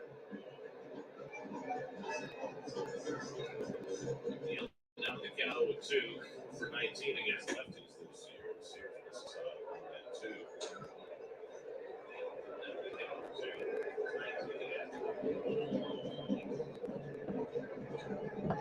Off to a slow start. Just seeing his batting average 212. Winning a batting title last year. Well, Hebrew, I don't know where you're going to put McNeil because your first 4 hitters are doing well. You're not going to move those guys for McNeil, who's struggling. McNeil won the batting title, and he was batting 7th most of the year last year. So here we go. That's how you get out of that struggle. Go to second. There you go. That maybe sometimes you just need a little bit of luck to get a little bit going. Infield hit. Kind of rolled over his shoulder with the dive. I mean, really fantastic play to keep that from being a double. First, off the end of the bat, the cue shot. Fair. Because it had all the spin from the cue shot. It's like a masse and pull. But you saw Peterson roll over his shoulder. Doesn't know where it is. I think the ball came up and hit him in the face. Oh, okay, there you go. Knocked the glasses right off his face.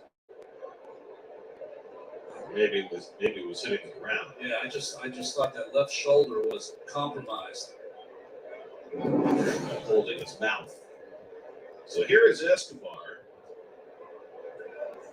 No, I just think that he batted 7th a lot in the lineup last year, and he had one of his better batting years of his career. Pretty widely known at this point that he's going to join the Mets in Los Angeles.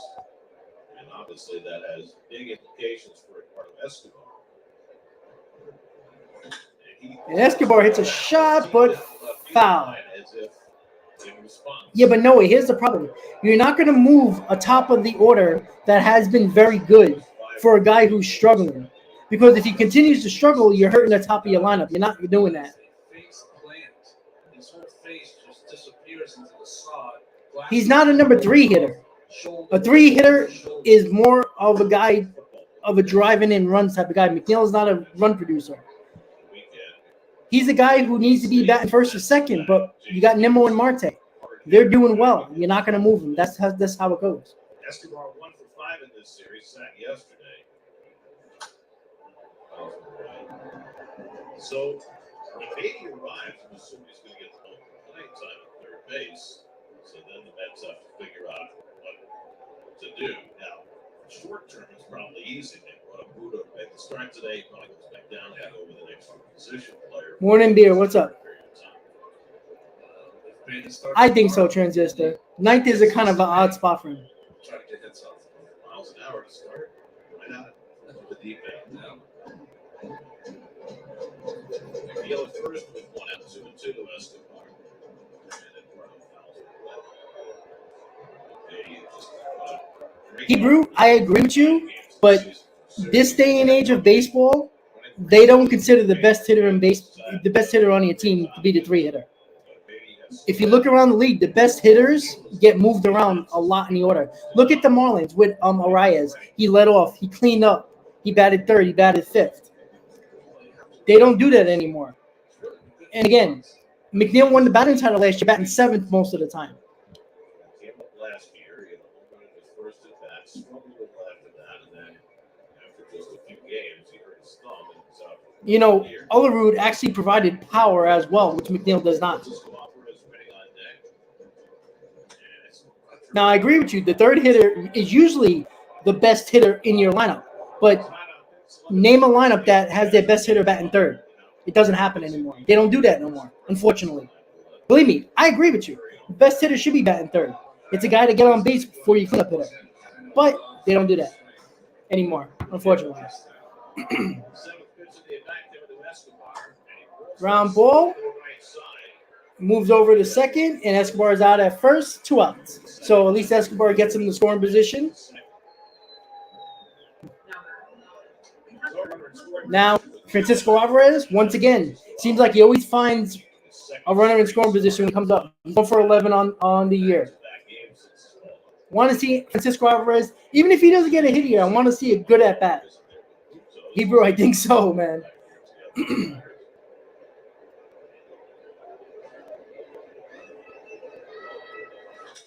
Oh. All right.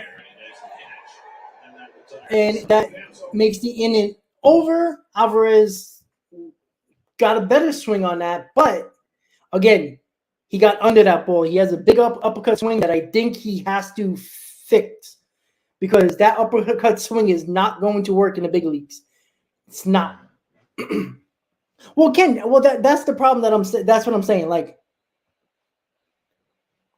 you know, so it's like, it's kind of like, look, I agree with you, right? I remember the Olerud days. You know, I remember the Agado Alfonso days. Like, those guys were your best hitters in your lineup. You batted third, right? Lindor is not your best overall hitter, specifically average-wise, to be a third hitter, right? McNeil is, right?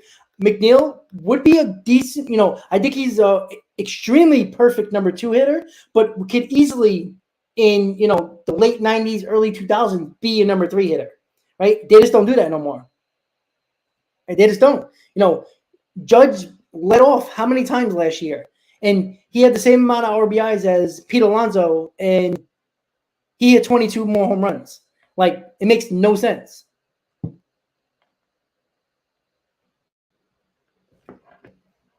So it just, you know, what are you going to do?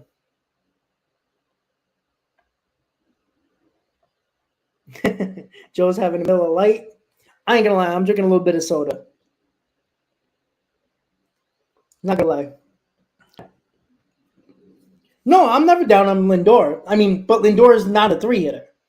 Like, you know, like, exactly. Lindor is a run producer, right? His career, he's been a run producer. He's a good number. And that's the other thing, too. Lindor is not going to be better anywhere else in the lineup but the third spot. Batting him 5th doesn't work. Batting him 3rd fits well. So, and that's the problem. Yeah, you know, you can get diabetes doing a lot of things. All right, so Mets lead 1-0 on a Tommy Pham home run in the top of the second. Butto on the mound. Same with me, Joe. It's rare. I was just in a mood for it, so I'm like, screw it. And it's ginger ale, so it's not like it's like, you know, like Pepsi and shit. That change up. was deemed to be the best in the Mets farm system for the last couple of years. When he came to the big leagues last year for that one start, it really diluted him. Well, it limited him because he got hit hard. A couple of times early, kind of the Philadelphia Phillies scared him off that pitch and went over the breaking ball and fastball. But if that's your pitch, your magical pitch, you got to use it. Fastball, Peterson. Check swing, foul, stand in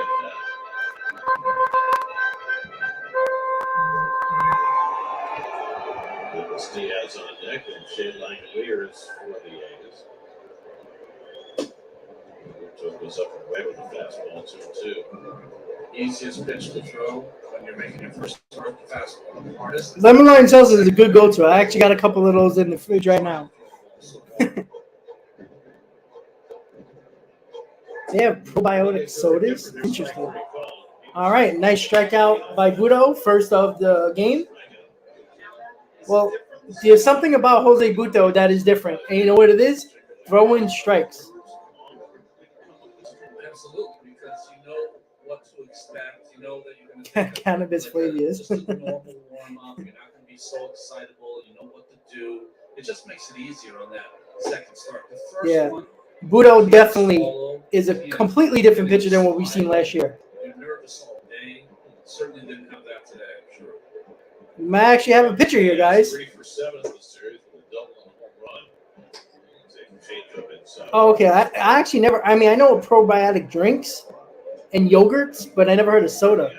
That's interesting. That is very interesting. Actually, you're gonna make me search that right now.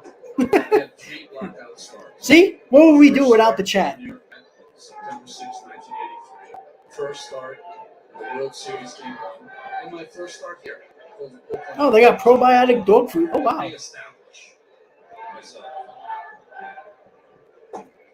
What brand is it? I'm curious. Because I seen Poppy. I seen Olipop. I seen, Olipop. Poppy. Culture Pop. Interesting. I might try that. All right, that might be in the gap. Come on, Brandon, get there. Oh! What a catch by Nimmo. Nimmo is great. Nimmo is wonderful, Ken. Look at that. I'm buying a Brandon Nimmo jersey. No, I'm not, but that was a hell of a catch by Nimmo. Ken, unfortunately, you couldn't even see it. Yeah, pop it out. Oh, what a play by Nimmo in the gap. Love it. How dare you dislike Nimmo? 2 outs. What a hell of a catch. Well, he's been a little bit better this year. Very average. Don't worry, Ken. Just for you, I'm gonna buy a Nimmo shirt just for you. Yeah, I got my flying squirrel. I want to represent Jeff McNeil a little bit. You got a base hit with this shirt. First of the series. What a catch by Nimmo. Steroids.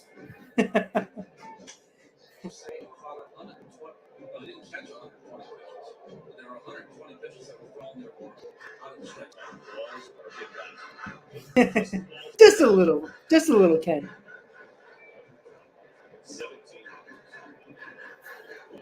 Richard, you can get any jersey you want. You can customize it. Good move on your part. Look at this. 2-2 from Butto. Bounces that change. I mean, Garrett Goldfish hit shut piece there, but he threw up less than 120 pitches. Oh yeah, Mark, I could imagine that was a brutal game to be at. If you were at that game, jeez. Down to Langoliers from 2 on and nobody out. Ground ball. Change up and throw it down third. Yeah, that was a rough play. Try to barehand it. That was going to be a close play. Escobar tried to barehand it, which I don't think he probably had to do that since it was a slow hit ball. Since he's been here as far. He comes in on the full ice. He has a perfect throw arm, but the bare hand play is not his favorite. Ken, you know what? I think he actually is better this year, to be honest with you.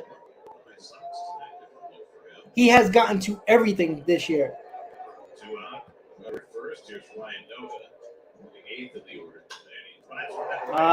Base hit.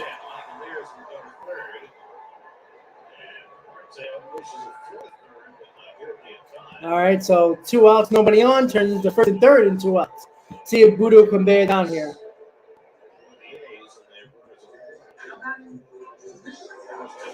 Richard, it's actually cheaper to do a custom jersey than just buying a jersey with the name already on it. Butto has really started most of the hitters from the first pitch fastball, going after them, being aggressive. Nova took advantage of that.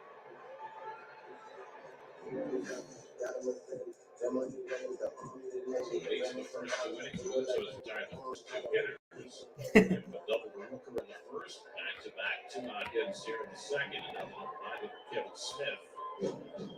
All right, let's see if Butto can get out of this. Nice pitch. Slider to start off, nothing in one. Struck out quick in the game. Twice, as you said. Took a curveball, and that was waved off by the pitch timer. Robertson came back with a fastball.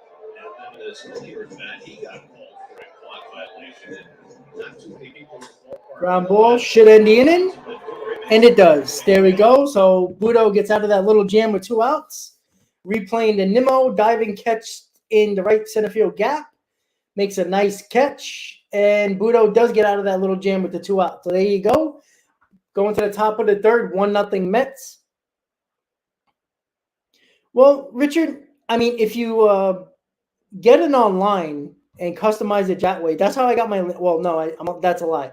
I got my Lindor jersey right when the Mets traded for him. I got my Lindor jersey from the MLB shop in New York. But all my other jerseys, the Scherzer black jersey, I got it ordered from MLB.com.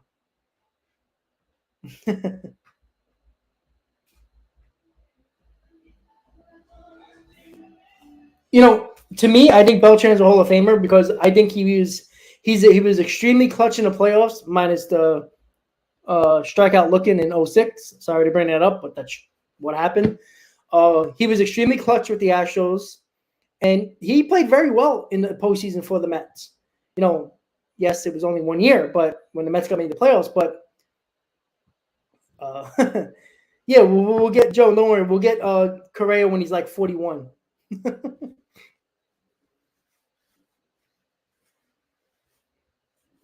Yeah, I think I still got my OG Ray Ordonez jersey. I was a big Ray Ordonez fan growing up. I know he couldn't hit to save his life, but probably one of the best defensive shortstops I've ever seen.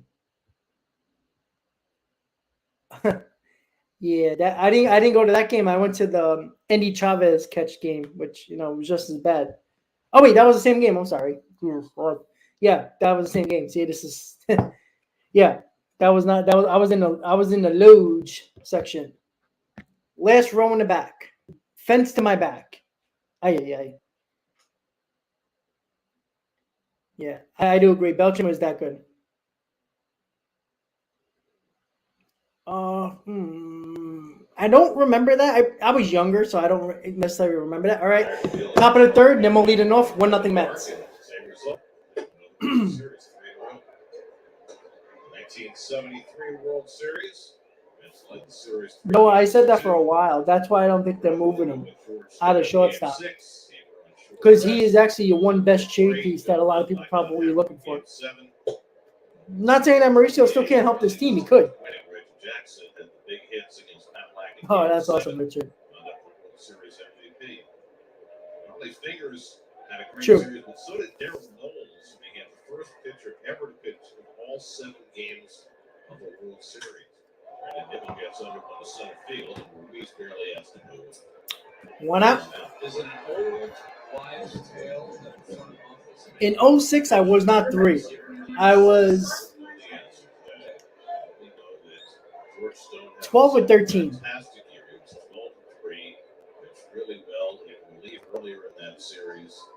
There was no reason not to pitch him and then have Seaver on full rest. It wasn't so much about still going game 6. was worried about having Seaver on full rest with Matt like a reserve in Game 7. That's not the way they drew it up, and neither Seaver nor Matt Lack was particularly effective, and Gage rallied to win the series. Don't forget, folks, when you got to the postseason, those starting pitchers were nearing 300 innings pitched for a season. Marte flied out to right his first time up. I'll be interested when we talk to George Theodore later to ask him whether the players It's all good, Pure. discussed Looking all right. 1-0 with a Tommy Pham home run. I'll take it. at the end of that World Series. It's been a bone of contention among fans and everybody who follows the game for the last 50 years. It's like Snyder playing Sears getting under the bat of Marte. Yeah, Richard, but you know what? It is baseball. We always say that, oh, they should blow out this team. But it is baseball. I played, you always play a team that's bad, and sometimes you just don't score sometimes. It happens. Up until the late 60s, most teams operated on four-man. Mauricio is not untouchable. Sorry, Mike. It's not. Really until He has no position on this team 60s when they had except for DH, and he should be the DH. I'm not disagreeing with you. But, for everybody who wants the Mets to make moves at the deadline, if you're going to use Beatty here and Alvarez and possibly Vientos, you need somebody in the minors that you might have to trade to get your team better. And Marte strikes out. The MLB ballpark outlet your next visit to Citi Field. Buy and manage game tickets for game offers, access exclusive content, and much more. Download the MLB ballpark app today. It's interesting to talk to Showalter because he's correct. He said most teams now. Well, that I agree with you, bro. I mean, that, yeah. Version of a six-man rotation. It's interesting when you talk Well, about Parada is in high A. You're not going to promote him from high A to the majors. But promoting him to, I think he's going to be at double A by the end of the year, Parada. I like Parada a hell of a lot more than Alvarez. I've always did, since the day they drafted him last year. All right, 2 outs, top of the third, 1-0 Mets, Lindor up. Trader Jack became Gambling Jack on that time. Lindor flied out to center his first time up. And let's take it high, 2 balls and strike.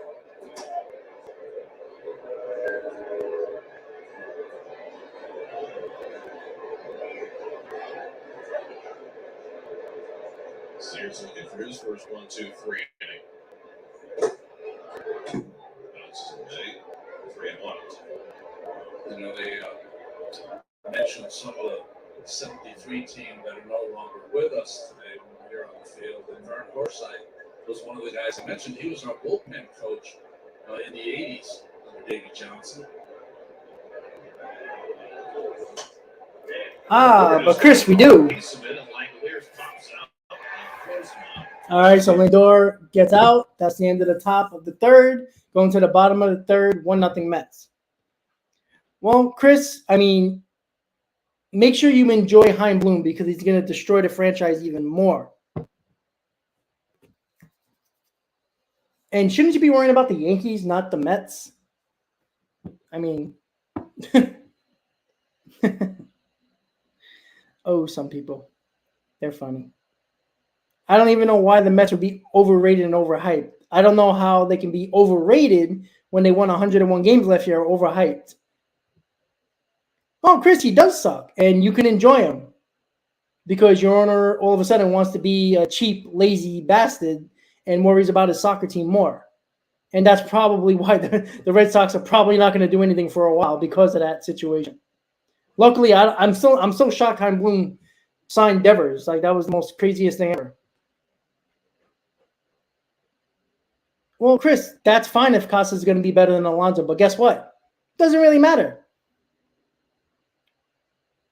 Braves are your daddy. Well, for a very long time, the Yankees were your daddy until the Red Sox finally took the Yankees over. I don't even know why we're fighting with a Red Sox fan. It makes no sense.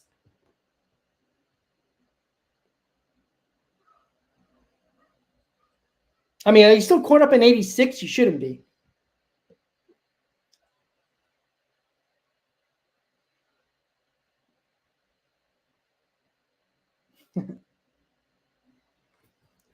So once again, guys, we're going to the bottom of the third. The Mets are leading 1-0. Michael, Chris didn't do nothing wrong. Just because he doesn't like the Mets and talking stuff about the Mets doesn't mean that he didn't do anything.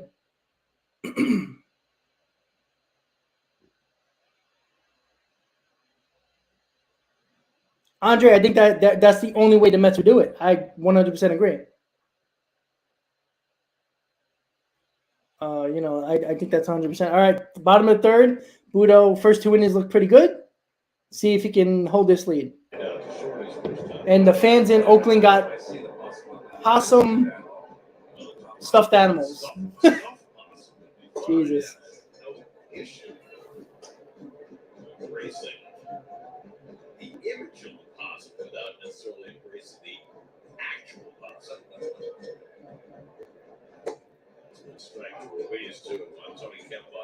Michael, I think there's a lot of bullshit in the chat, to be honest with you. But as long as you're not racist or being being sexist or anything like that, I don't really mind. Nice play by Lindor. 1 out.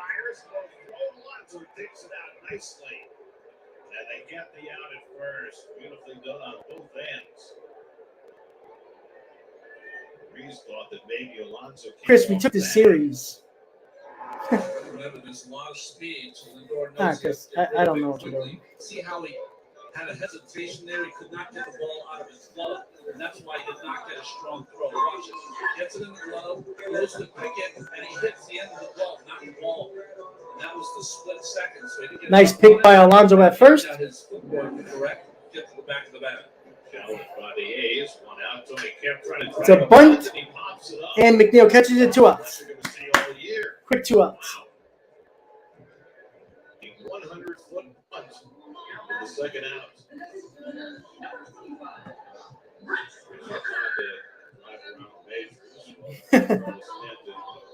Andre, I think it's a good Sunday once the Mets win. But yes, so far so good.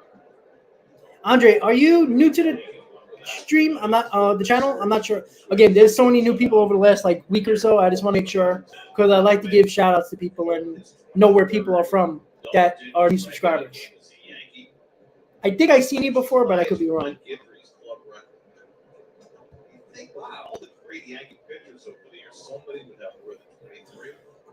Excuse me. Come on, Jose. There was a time where he struck out 7.5 or higher for every 9 innings. You were striking out. No, I think he missed one this year, but I don't think that wasn't really on him.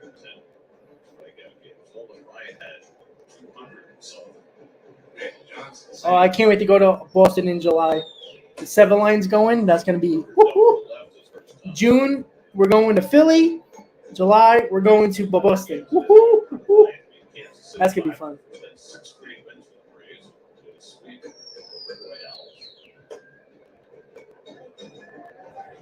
Yeah, Richard, I understand that. But you know what? That's a lot of rich people. And I mean not extremely rich, not just, I make 6 figures. I'm talking about extremely rich people. The majority of them do some, sketchy things. And he got to walk. So the second inning and now the third inning, trying to get a 1-2-3 inning has been a little bit tough, but Butto's been good so far. 40 pitches so far with 2 outs in the third. Good pitch count so far. Exactly, Ken.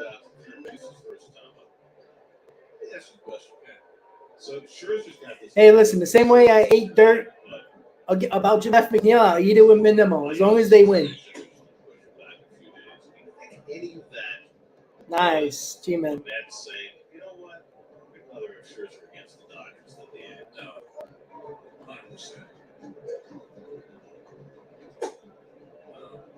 No, I think that they are going to have to spend their entire season managing their own pitchers. And if he says, coming down and throwing on the side, that he feels a little off, they're going to give him a couple of days. Same's going to happen for JV when he comes back. Come on, Jose, let's go. I mean, the key at some point for this team, if you fancy it being an October team, which is not being, is that 21, Justin Verlander, are 100% when you get to October. That's what it's all about. That's what you hoped for last year. Come on, Jose, let's go. Seems like Jose settles down, calms it down, a little bit. Doesn't really focus once he gets the 2 outs with nobody on. Starts to get a little wild after that. Freaking drums. Nice pitch. Senga was a mere 30. But, you're talking about Quintana, who's out for half a season now. And Roscoe's gotten off not even starting at age 36. Yeah, Ken, it's exactly what they were last year. If they don't hit home runs, they lose. And there's bullpen and their that's fine. Their bullpen and their starting pitching hasn't been that good. And they're the same exact team. And Trey Turner has not been good for them. I think he has 1 home run, and he hit five home runs in the WBC. Oh, Evan, me too.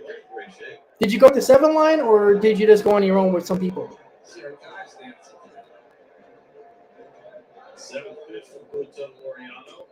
Oh, another walk. That's the only thing that's been concerning about Butto with the 2 outs, walking people.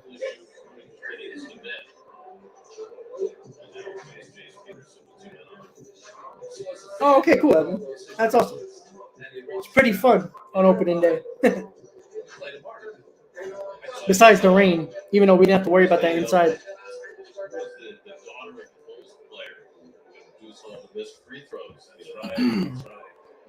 Gotta be careful here. 2 out of 2 on Jace Peterson. It's Frank's first time up the basketball side. The lady in the 86 World Series had Shea behind the plate rolling her arms. That work? I had no idea what was happening until they showed highlights of the games. Ground ball should end the inning, and it does. All right. Another nice pitching by Butto. Walk, I don't like the walks with 2 outs, but he got out of it. So 3 innings so far for Butto. A little over 45 pitches, I believe it is. So good start for him so far.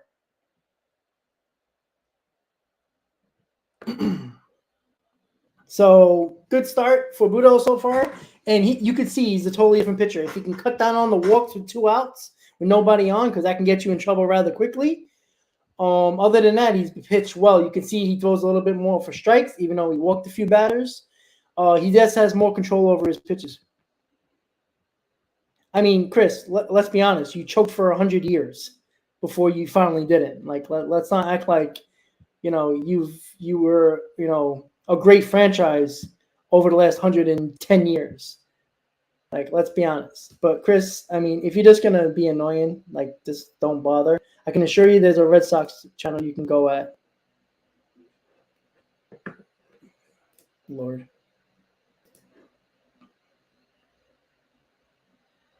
I don't get it with some people. I don't. There's no need to, get on the Mets. Shouldn't you be worried about the Yankees? I just don't get it. Oh, well.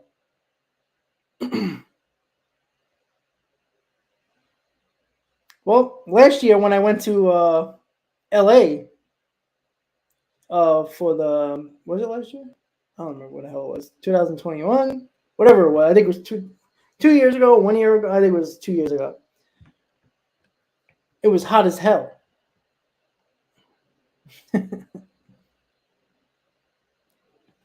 I just don't get it. It's I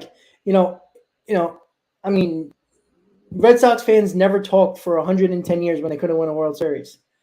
I just don't – there's no need for the Red Sox fans to be okay, you don't like the Mets. Great. If you hate the Mets more than the Yankees, you got more problems than I thought. So, waiting for the top of the 4th, the Mets are leading 1-0 on a Tommy Pham home run. Alonso up.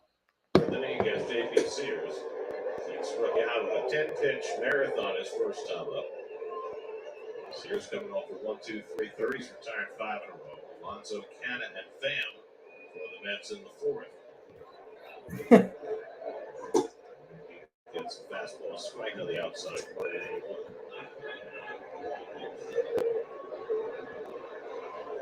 Game with 4 runs against lefties. That matches the most in the major so far. Right now, Castle of the Orioles also has 4. This was a really good job. He got that fastball away from Pete. That's 1-2. J.P. Sears was originally drafted by Seattle out of the Citadel. Too many players from the Citadel and Charleston have made it to the big leagues. Clevenger? Mike Clevenger? I think he's from Citadel. Yeah. Rick Reeves. Come on, Pete. comes to mind. And Alonso strikes out. One out. Strikes out for the second time. Third strikeout for Sears. But the Mariners moved him very quickly after they drafted him to the Yankees. Nick Vogelbach. And then the A's got him in the deal with the Yankees last summer. Frankie Montas. Yes, Joe, they did. Trevino. And even Caprillion also, Fly ball to left his first time up. who they traded for, I believe, Sonny Gray. So we've seen 3 Yankee pitchers. Oh, 2. Wolochuk we haven't seen, but we've seen him last year. He's been getting some DH time early in the season. UB Brooks. I remember him. Oh, UB Brooks, yes. I know the name.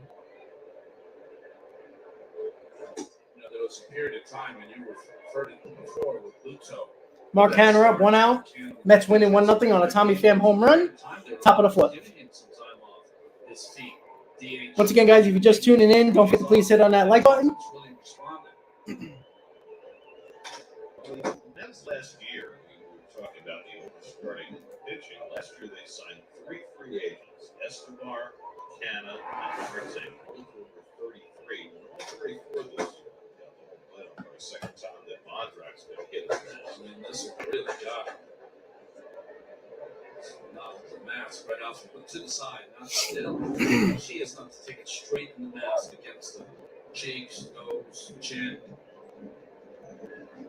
So you were talking about managing the starting pitching, which is true of these older position players. Canna popped one up. That might drop in. And it doesn't. 2 outs.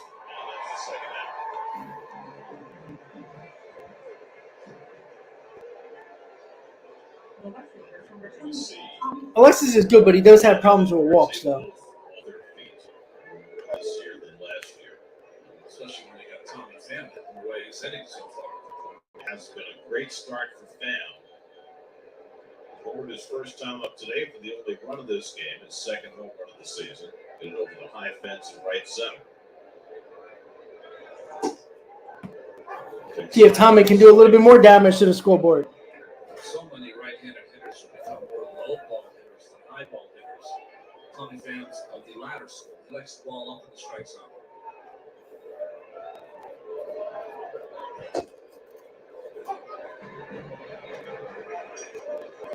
Sears is throwing strikes. That's him off the batter.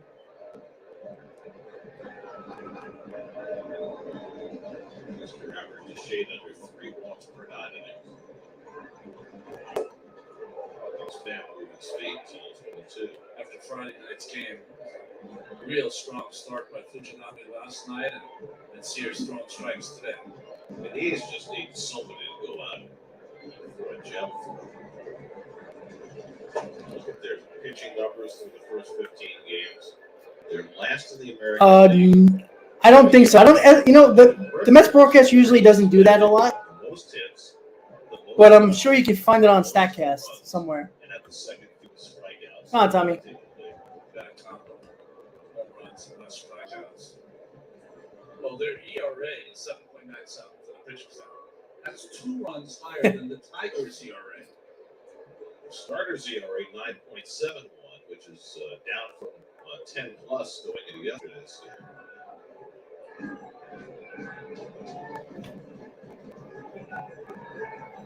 2-2 from Sears to Pham. Pham pops it up. Should end the inning. Uh-oh. Nice catch. And the inning is over. So it's a 1-2-3 top of the 4th for the Mets. Butto coming back on the mound. Bottom of the 4th. Mets lead 1-0 on a Tommy Pham solo home run in the 2nd inning to right center field. That was a shot he hit. Yeah, you see, I think the problem is Correa is not overrated. Correa is one of the most clutch hitters in the playoffs. 56 RBIs in his career in the playoffs. And that's why when people were like, that was the bat we needed, it's true. Because it's about the season. You got to make the playoffs. But what we were lacking in the playoffs is somebody that actually does well in the playoffs. Again, we had a lot of first-timers in the playoffs, right? A lot of our big guys, first time in the playoffs ever. We didn't have that guy that can just say, fuck it, like Correa does, right? Correa, you got to remember, guys, and I talked about this when the Mets were finally looking like they were going to get Correa. Correa was the only guy who spoke in front of the reporters after the whole cheating scandal, right? Even though he knew he was lying, he backed up his teammates. That's something that no matter what you think of him, he backed up his teammates, and that goes a long way. And he's clutch in the playoffs, which clearly the Mets could have used last year.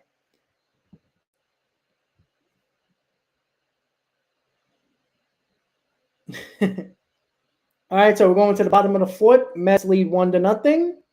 So far, so good for Jose Butto.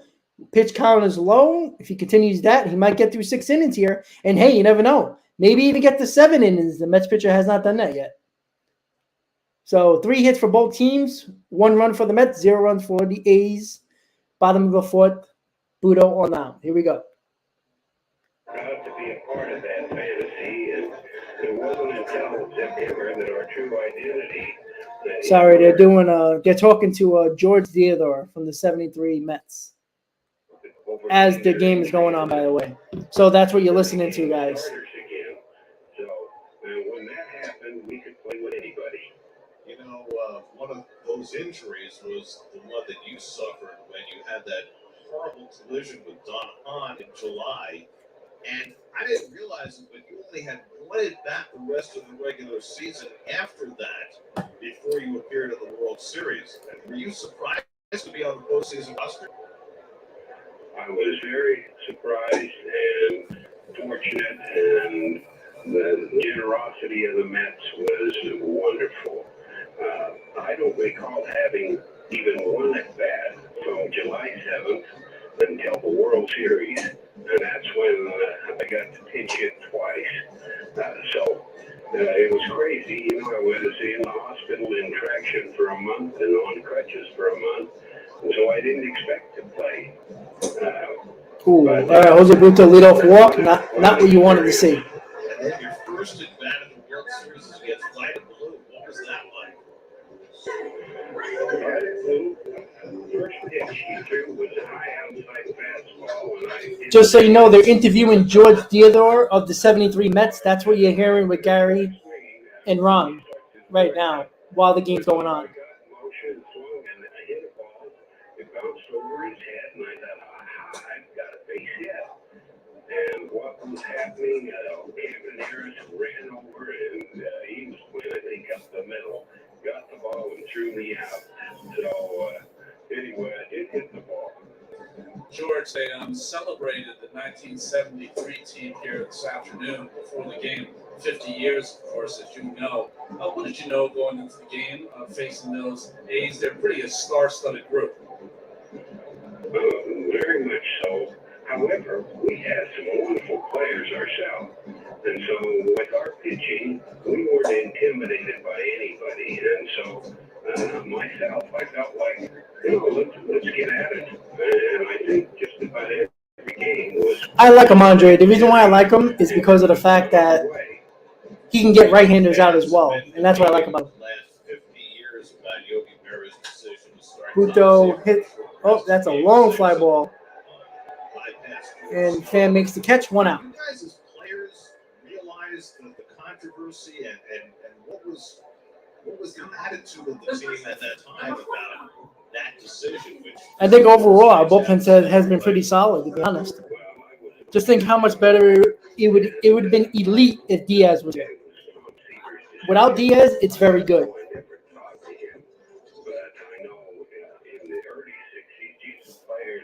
Some of those pitchers would go on 1 day's rest in the World Series, and so it wasn't that unusual. And whatever Tom wanted, I think Tom... Sandra, we're doing okay. So he was the kind of... Mets are winning, so that's a good thing. If they asked him to pitch every game, he would have done it. folks always take the perspective of Tom Seaver and how important he was to that club. But I think about George Stone. Like when I talk to guys, Well, his pitch count's kind of low. 60 pitches through 1 out in the 4th. Not bad. Again, I don't think he's going to pitch more than 5 innings, though. I don't think they're going to push him. They might, though. He's definitely going to get sent down for Beatty, though.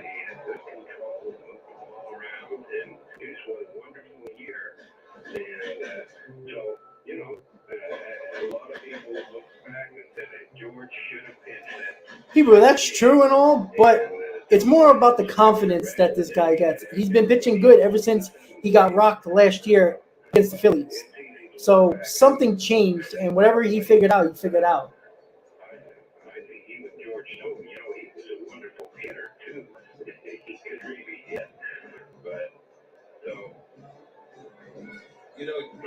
George, nobody really expected Mets to get there. You got the last place on August 30th. You rallied to win the division on the last day, and back after the last day of the regular season, and then you played the big red machine in the playoffs, and you guys overcome that obstacle.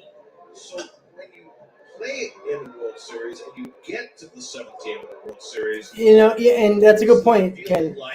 It's not like the Phillies. It's not like the Braves. It's not like, the other teams in the NL East are not going to face the A's. They are. So do we not count our games and count their games? Like, do we discount the Braves beating the Royals or no? No, they count. They all count.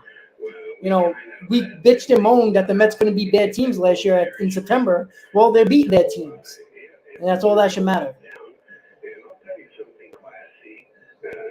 Here we got a quiet clubhouse, and all of a sudden I look around and there's Joe Rudy and Sal Bando, Catfish Hunter. Strike 3. I think Reggie Jackson.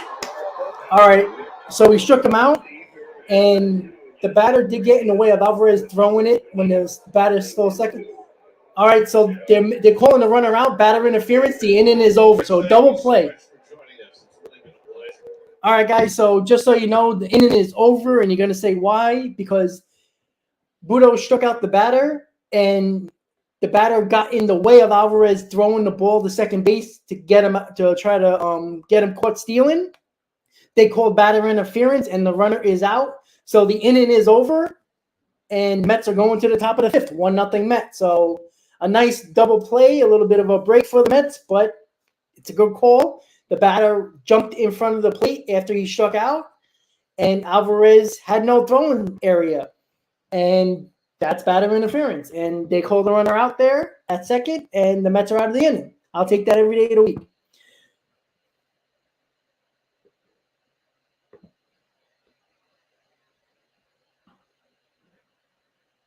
Hold on, Joe. There's so many comments. Yeah, I think if the Mets would have went to get Correa early in the offseason, I think it would have been the same problem with the medicals. Honestly, I think it has been the same issue. Like, it's not like the medical was going to change in November instead of in the end of October instead of the end of November. So. Or in December when this all went down during the Christmas time. Yeah, I think too many people look at the fact that, we have to beat bad teams. Well, the Braves, for almost 130 games last year, only beat bad teams. And people were anointing them the best team in baseball. They were one of the best teams in baseball. They were beating all the bad teams and couldn't beat any team over 500. They had a losing record against teams over 500, but nobody talked about that all year. Just because they won the division, they automatically were like, this is why the Braves are good. Well, the majority of their wins, 75 of them, by the way, were against bad teams. So that is the thing that people just don't want to talk about. And I know my camera went out. I apologize. So we're going to the top of the 5th, 1-0 Mets. And McNeil hits it line drive, 1 out. Damn.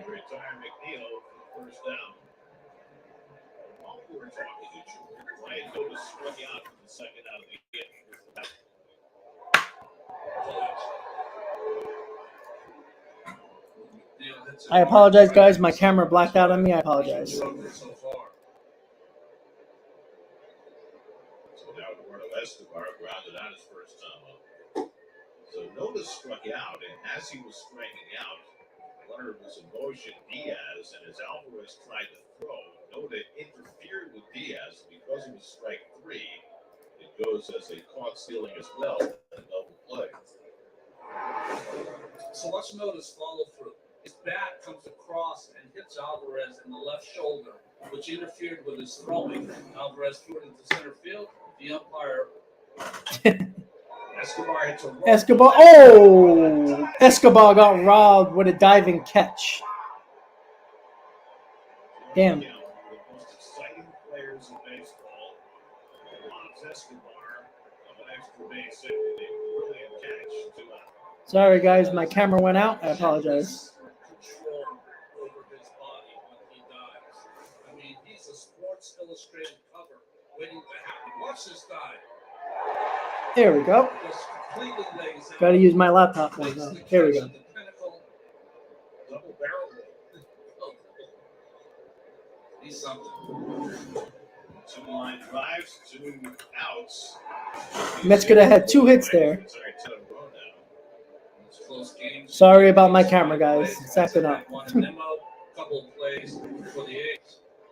Alvarez takes a slider inside with 1-1. Francisco fly out to right in his first at bat. Now 1 for 12 since his call up.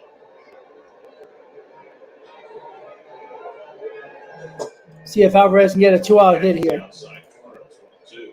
Felt like a good matchup for Alvarez. The left-hander, not 95 plus. I'm trying to get my other camera working, guys. I apologize.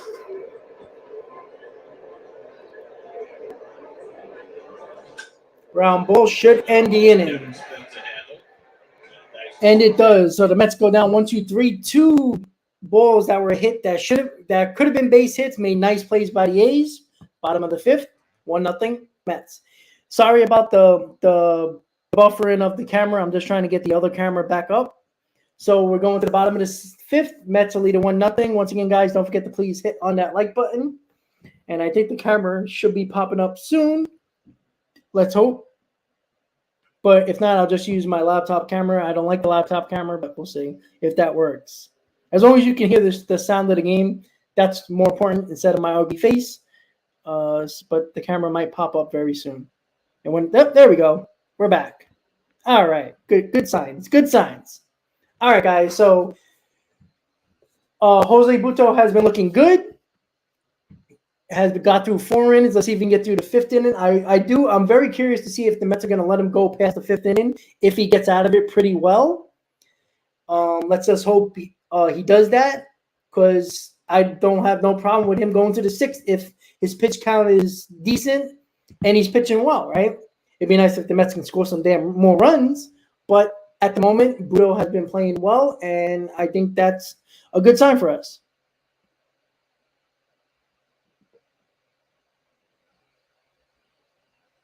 Well, you never know. Like I said, now with those injuries now and these surgeries and the rehab, I mean, the way Diaz is sounding, he looks like, if he does come back, he does. If he doesn't, well, it sucks, but I'd rather have him next year fully healthy than risking it and he's only 90%. And if he gets hurt then, you might lose him for next year as well. I don't think it's worth it. Again, if he's 100% healthy and he comes back late September, then okay. But he's got to be 100%. Can't be 95%. Give me 100%. All right, so the road ahead, they're showing the next 3 series is the Dodgers in LA, the Giants in San Francisco, and back home to face the Nationals. And then after the Nationals, it's the Braves to end the month. All right, bottom of the 5th, 1-0 Mets. And they were able to defeat the Cubs 2-1.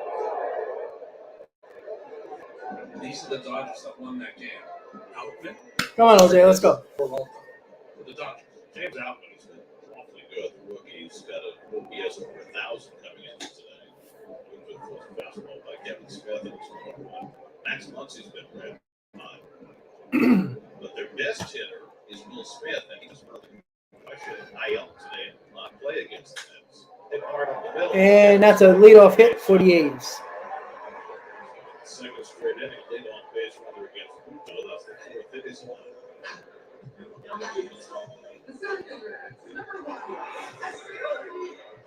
Smith has not made a one contact in the series. Pulling up the middle there. East Greenbrush, New York native, lives there still. Right near Albany. Who else is from East Greenbrush? If you're a Woodstock person, Wavy Grave. Wavy Grave. Yeah, there's a Ben and Jerry's ice cream named Wavy Grave.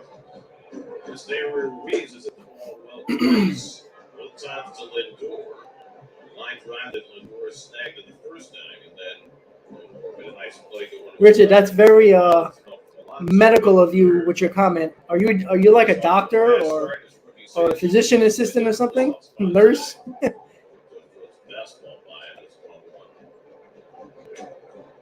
Oh yeah, I think Catana would have been a good pickup for the Mets. He would have ate a lot of innings for us. All right, let's see if Butto can bear down here. This might be his last inning. And ball in the dirt and stolen base for the A's.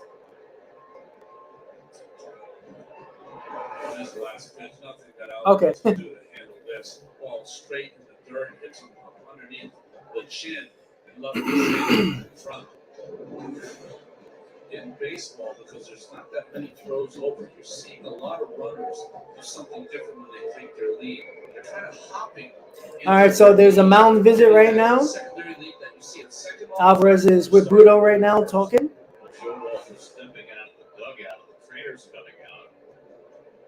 All right, so the trainer's coming out because the ball bounced and hit Alvarez underneath the mask. So the trainer is there as well, just checking out Alvarez. But it looks like he's okay.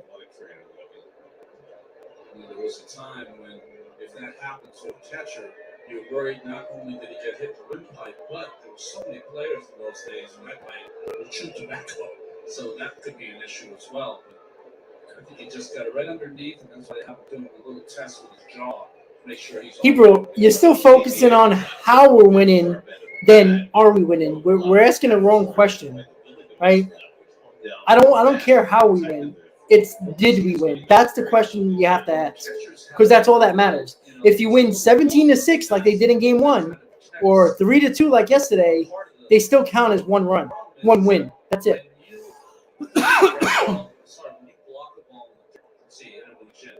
When you block the ball in the third period, the goal is to keep your chin down to look at the ball. His chin's up because your chin got thrown. Now the corners are going to pinch in against the spread of the bunt. All right, so nobody out. Man in scoring position for the A's.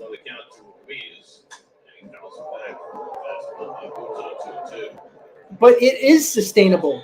Just because the Mets had a bad September doesn't mean that it's a complete failure of an offense. This is not true. You know, you can't just say, oh, Beatty's going to help this lineup, and all of a sudden the lineup is going to be great. All right? Like, you just can't do that either. And that's up the middle, and that's going to score the first run of the ball game for the A's and a tie game. 1-1. And Hebrew, they're 9-6. Right? Hebrew, you consider the Phillies a better offense, right? They've been terrible.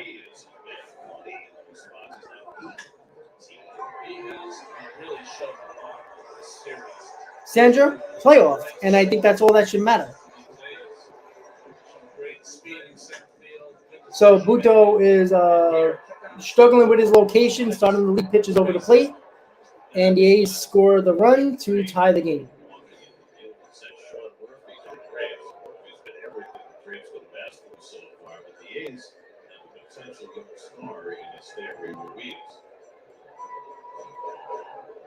Get their bullpen cranking now. It's going to Kemp stands in. Kemp 0 for 2 today, 0 for 10 in the series. You know, Hebrew, I tend to agree with them because of the fact that they score 17 runs. It's because of this. Oh, it's the A's, so it doesn't count. Well, it does. A win against the Braves and a win against the A's mean the same thing. You make it seem like the Mets aren't winning ball games. They are. And I think that's the problem. You're still asking how we're winning rather than did we win. That's all that matters.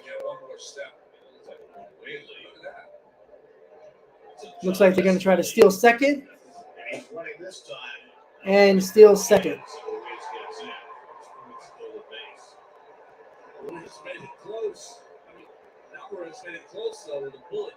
They're going to check to see if they got him.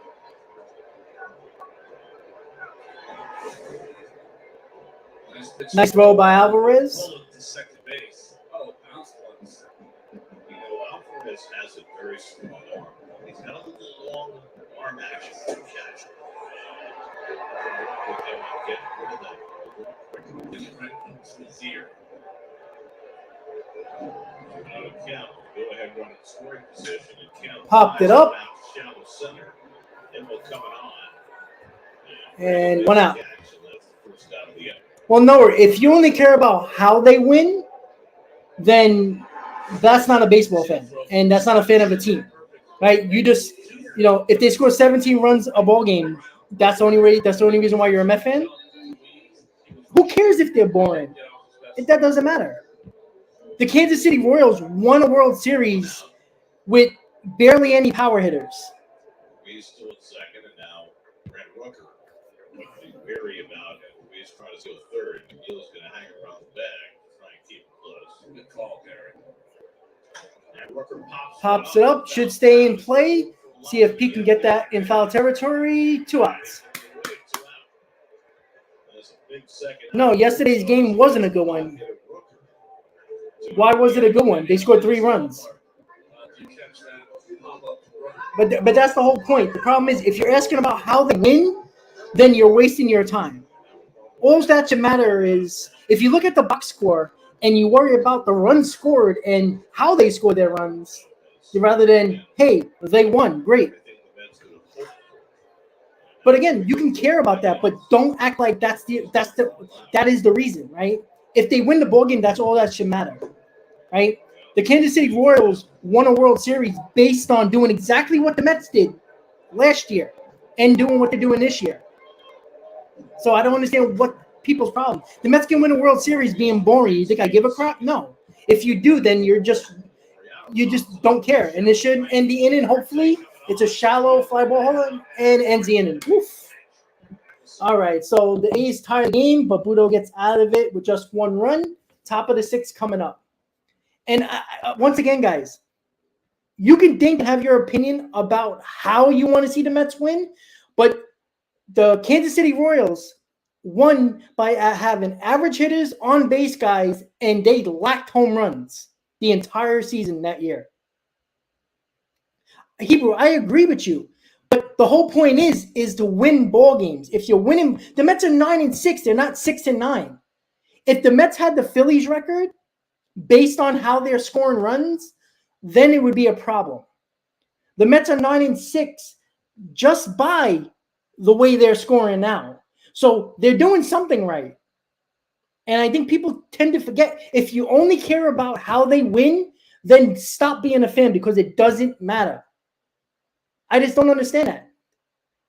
Were the Mets boring last year? They won 101 games, right? It makes no sense. I don't care how you win. Like, you just said it, Noah. You said yesterday was a great game for the Mets. No, it wasn't. How was that a great game for the Mets? They won that game at the skin of their teeth because they couldn't hit, right? Yeah, in the game 1, they scored 17 runs. They walked 17 times, but they also got early hits when they needed to. Noah? No. I wasn't born in 2002, idiot. All right? Just because I'm younger than you doesn't mean that it matters how you win. Again, you are those casual fans. You are the bandwagon fans that, if we got a great, right? The Phillies lineup started to hit home runs, and that's why they started winning, right? But their pitching and bullpen is terrible, and they still are. All right? If I was born in 2002, doesn't mean I don't know more baseball than you. But I'm not saying it. No, you should only care about the wins. You're an idiot. Nowhere you can go. Go to Wardy's channel. He likes the stupidity. See you later. Goodbye. You're blocked. Get away. Stupid. Like, come on. How do you care about how you win? And the Mets destroyed the Padres, and everybody considered the Padres a best team in baseball, right? Nimmo flies it. That might drop. Ah, damn it. Like, who cares how old you are? Makes no sense. You could be 21 years old and know a shit ton of baseball. But if you care about how you win, then you have a real issue. Watch soccer.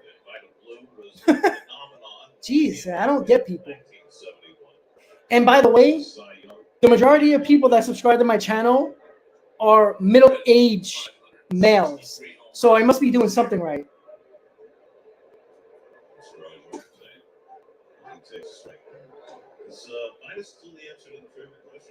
Yeah, that's what I don't understand. Like, if the Mets win every game 1-0, why do you care about that?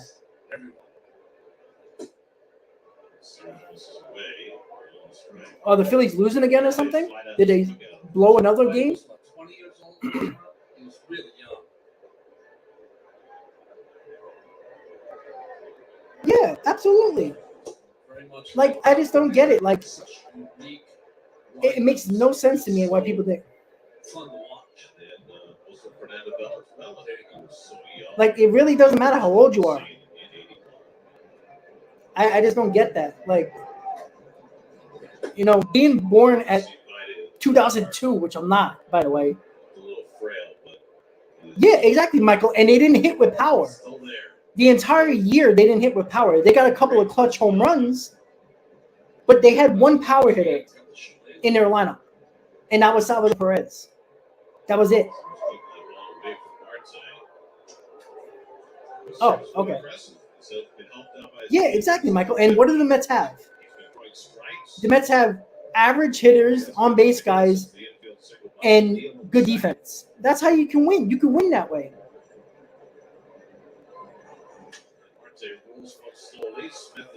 And that should get the second out, and it does. Yeah, I just don't get it.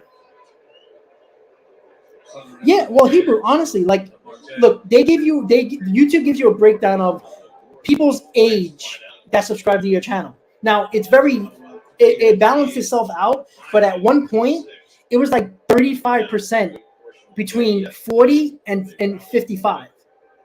There's a reason for that. I know it's not Boris, but then again, Nimmo's age, it wasn't Boris until last year. No, we don't want sweaty wins, but again, if you win the sweaty ball games, who cares? You know, obviously, I would like to win every game 10-0, but that's unrealistic. Keep in mind as we move through the latter stages of this game, and it's close.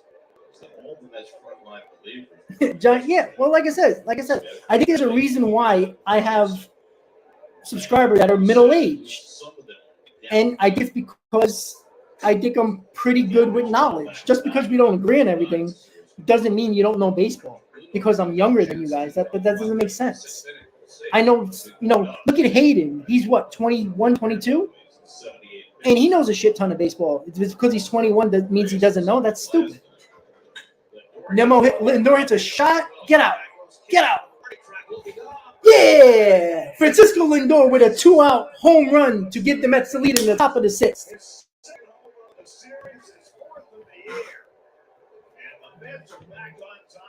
All right, Frankie. 2-out clutch home run by Francisco Lindor. There we go. Good job. High fastball and took it deep. There we go. But I'm not being contradictory. I never said the Mets offense isn't a problem. The point is, the argument that I'm having with Noah is winning and how you win. That does not matter. If you win the ball game, who cares? I've said this a lot of times. This offense needs help, but the Mets are 9-6. They're not 6-9. Last 10 games now, he's got 9 extra base hits, 15 RBI. We pointed out short foot cut by Lindor. Michael, you got to click on that money logo. I don't know if you're on your phone or laptop, but there's a money logo that that you click on, and you can click on membership, or just go to my channel page. And Pete Alonso hits it fair. Oh, just foul. Damn it.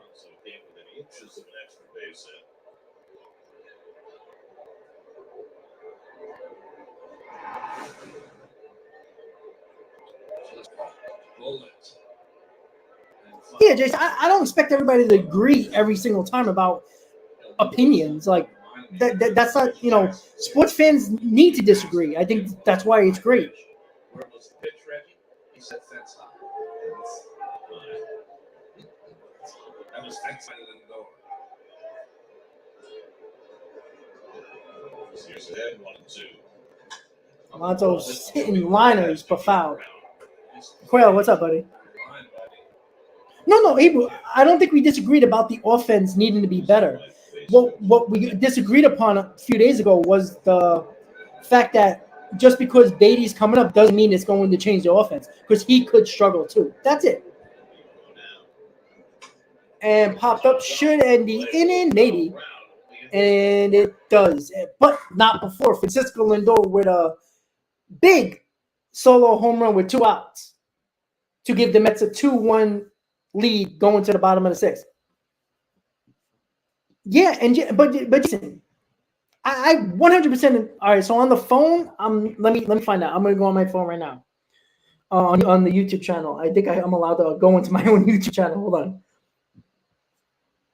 Let me see. Okay, so if you click on live chat, right? I think you're on your chat, right? Where you click on the box at the bottom to type, to the right. Well, this is on Android phones. I don't know if you have iPhone, but on Android phones, there's a money logo to the right of the chat box on the bottom. I don't know about Apple. If you have Apple, I apologize. I don't know. But once again, guys, I think we're too focused on how we're winning and asking the question of, did we win? I think that's a problem for a lot of people. Before the Phillies went on the run, nobody would have predicted that they would have went to the World Series, right? They had a bad defense and had a bad bullpen, right? Their bullpen got a tad bit better, and their starting pitching looked a little bit better. They started to hit more home runs. But when they started to lose in the World Series was because they stopped hitting home runs. They were one-dimensional. And again, this team does need power in the Mets lineup. Absolutely. So I get that. And I don't disagree that the offense needs to get better. But the issue is, and I think the problem that we were having with Noah was the fact that he only cares about how they win. Well, who cares? If you're too concerned about, I'm not saying looking at the box score and see how your favorite player is doing on the Mets, or, let's see how the Mets score their runs. That's interesting. But the way, when you look at the box score, or you look at the games that, like when you used to open the paper and see if some people didn't have watched games at the time, that's how you would find out scores. You would look at that and say, oh, wow, they won. Great. Oh, look, Alonso went 3 for 4. What did he do? All right, bottom of the 6th, and Butto is still in the game. I love it. Love Butto pitching in the 6th. I agree, Hebrew, but you can. I think too many people think there's only one way to win, and that's not true.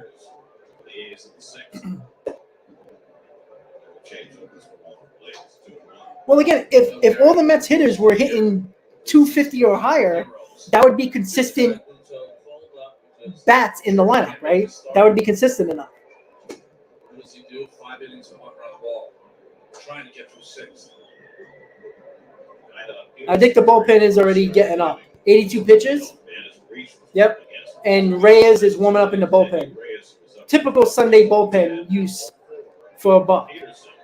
And he walks the first batter.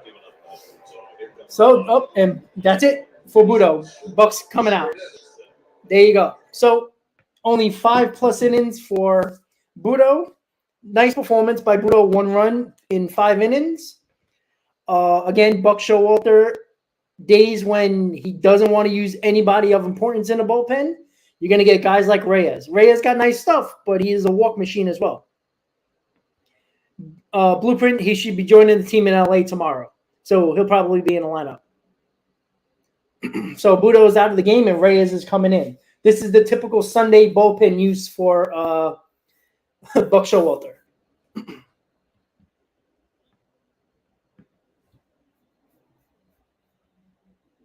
Yeah, like I said, I don't care about disagreeing with people and having, if we don't agree, all that leads to is a debate, which is kind of a point of a YouTube channel, right? If you're talking sports, right?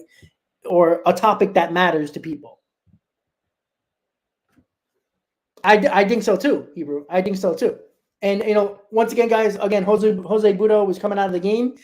Try to go into the sixth, pitch in. Buck tried to give him an opportunity to see if he can get out of it quickly, but he walked the first batter, and now Reyes is coming in. So, like I said, I think the greatest debates are when there's disagreements because there's a lot to talk about. And not saying that you're going to, have a conversation and have a debate and you're going to change somebody's mind. A debate, you're not usually going to change the mind of the other person you're debating most of the time. But sometimes somebody might come up with a good point, including somebody that I might be debating with, have a good point, and make me say, you know what, you might be right. That's okay. What is stupid or what nobody did, and I'm not afraid to say it, and I will go after people who are just idiotic when you say how they win is more important than did they win. That doesn't make no sense. Because if you win 100 games and all of them were one-run ball games, well, isn't that a good thing considering the fact that they bear down and won ball games? That means your bullpen was pretty good. That means your starting pitching was pretty good. All right, so here we go. 1 on, nobody out. Top bottom of the sixth, 2-1 Mets. For his fourth appearance. Appeared in 3 games all last season. His last appearance, 5 games. Thank you, Michael. 4 outs, 2 of them being strikeouts. They do get personal. Listen, I'm never going to call somebody anything. You call me names, you're going to get it back. This is how it goes.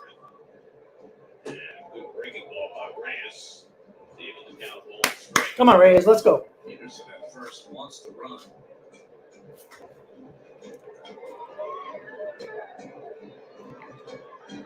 He's stolen 2 bases today. They are 17 of 19 as a team this year. Oh, almost got him leaning in the second. 17 of 18.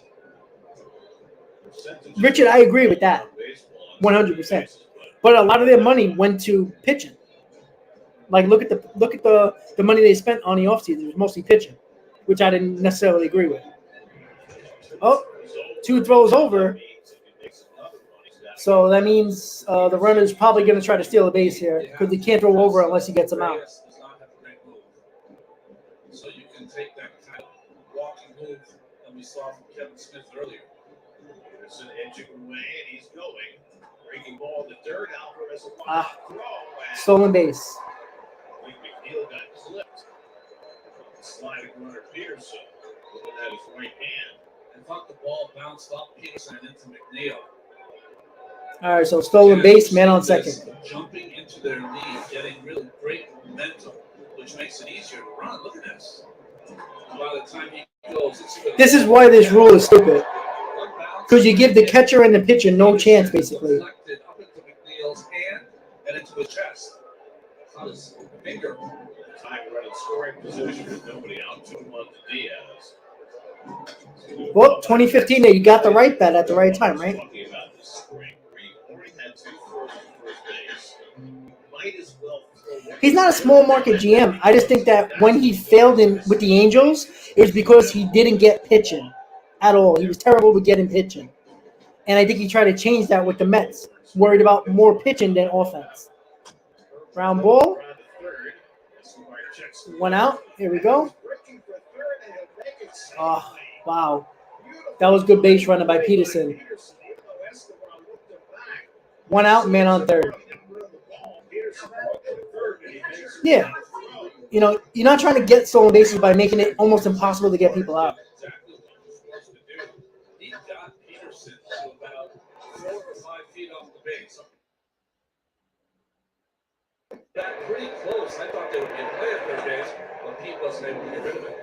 All right, see if Reyes can get out of this inning here. Clears in the play. Time running third. And first pitch. Ryder in for a strike, nothing one. There's Escobar. There's Escobar fielding it. You just want to watch him back. He was close enough that I thought he could get a chance, but maybe he didn't get a feel for the ball. Here's that infield hit in the second, 1 for 2 today. Breaking ball to third, Escobar coming home. Got him at home. Yeah, baby. Nice play by Escobar. And this is why Escobar still needs to be on this team, because of that type of defense. That was an excellent play by Escobar going home. 2 outs. Nice play. Contact play was on. Runner took off, and Escobar made a nice throw to Alvarez and got him at home. Good job. Escobar can't hit to save his life, but he's played excellent defense this year. Perfect.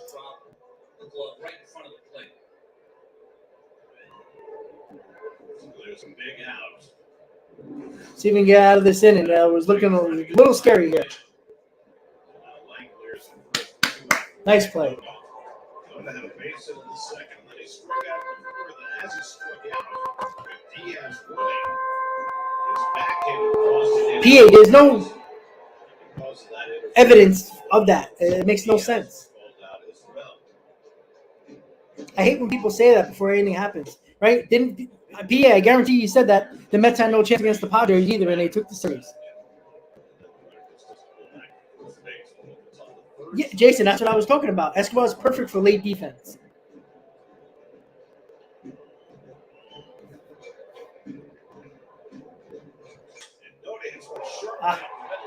The base hit.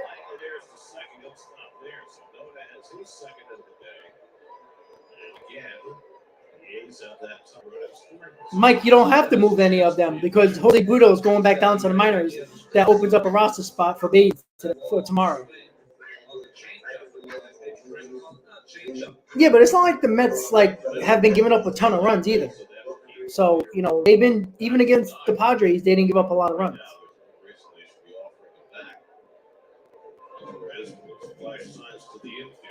No, but Mark Beatty has gotten a lot better defensively this year in AAA. And you've seen it in spring training as well. Oh, yeah, I think Cookie is shot.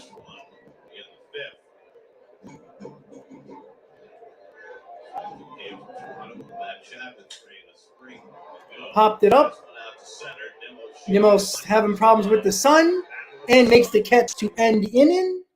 And we're going to the top of the 7th. Mets get out of it. We're giving up no runs. 2-1 Mets, top of the 7th. Once again, guys, when this game is over, the New York Mets hopefully will be sweeping this series. And at 7 o'clock or whenever this game is over, if the game's over before 7, the Shea Bridge Show with me and Hayden will be on at 7 o'clock after the Mets game. So we will recap the week with the Padres and Oakland. And we will preview the next 2 series for the following week with the Dodgers and the Giants. 7 games against those 2 teams, 3 against the Dodgers, 4 against the Giants. And we'll talk all about all that. We'll answer your questions. And once again, once the stream is over, it can redirect you right to the Shea Bridge Show. And if you want to join and hang out or watch it afterwards, it's up to you guys. But last week was pretty fun. A lot of people enjoyed it, so it's going to be a weekly thing. Again, schedules will change depending on if we're busy and stuff like that. But most of the time, it will be 6 or 7 o'clock on a Sunday, depending on when the Mets play. So 2-1 Mets going to the top of the 7th. See if the Mets can get some more runs here. I am very interested to see what Buck's going to do with this bullpen because yesterday he used his big guns yesterday, right? Used Drew Smith, used Ottavino, used Robertson. Buck, for some reason on Sundays, loves to use odd men out of the bullpen. I wouldn't be Yakinobis or Yakinbanis, whatever his name is, that they brought up 2 days ago, might come into this game as well. Who's available? Who knows? We do got 7 games in a row. We're playing 10 games in a row. I don't think we have any days off in this West Coast trip. So, I'm not shocked Buck is not really going crazy with this bullpen right now, but we'll see. Again, you got to win this ball game. You can't lose this ball game.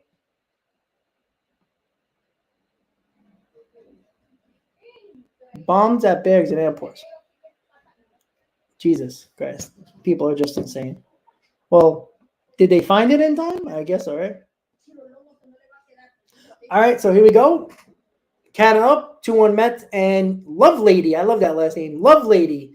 Richard Lovelady is in the ball game for the A's. The City Royals in spring training traded to the Atlanta Braves the 23rd of March and just was playing off waivers from the A's. So a crazy beginning to his season. Pitching all in the big leagues last year, coming off Tommy John surgery. The Seagulls were massive. And I'm empathetic for any pitcher like this, growing up with the last name of Darling. You can appreciate anyone who has a grown up name. Lovely. That's what we get to. That's our issues. The cat has been up twice, flat out to left both times. This one hit to her right, slicing the stands, and like. Well, yeah, I'll take a split against the Giants, but it depends on what you do with the Dodgers. If you get swept by the Dodgers, you got to take 3 out of 4 to have a really, a good record coming out of this West Coast trip. Again, you sweep this series, all you need is 3 more games, and it's a 64 road trip. Canna, Pham, and McNeil for the Mets. One-run game yesterday, their first one-run victory of the season, and now trying to sweep a series for the first time this year. Agree, Hebrew. And Canna strikes out, 1 out. LaCastro is not in the minors. He's still on his team. He pinch ran yesterday. Nagosic went on the IL, and Santana was DFA. That's why Yakinobis and Butto came up and was on the roster. Those 2 spots.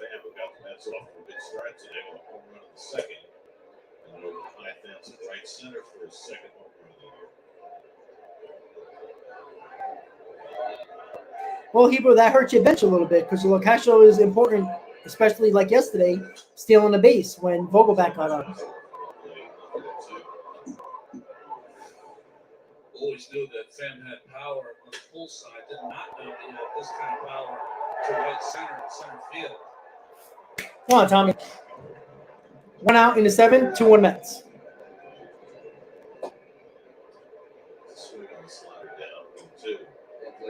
Yeah, Richard, but you know what, though?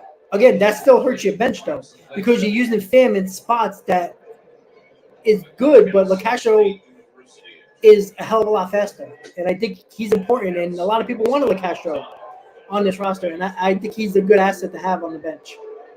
When you need a stolen base, 9 out of 10 times you can get it done.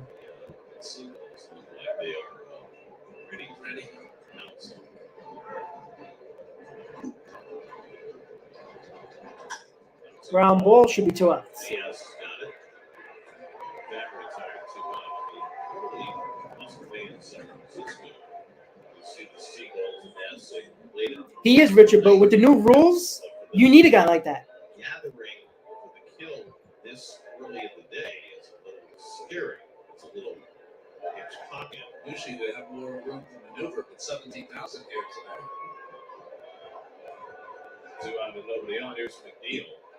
So they start cross series last time up, he would pull it to shortstop, and Kevin Smith had a lunge for it. Neil did have a soft hit in the second. Come on, Jeff. He had that. He's down to the count again, 0-2. Jeff is 1 for 10 in this series. And we look at Yeah, but Richard, Vogelbach is in the lineup way too much. LaCastro is not hurting the lineup because he's playing every day. Vogelbach is playing almost every other day.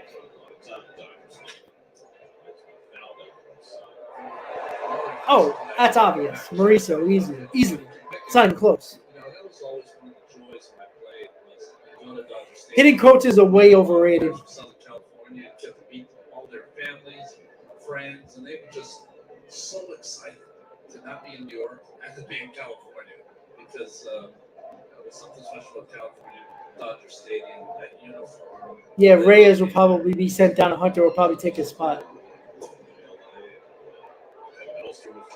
He's not, because he's actually been more productive for us.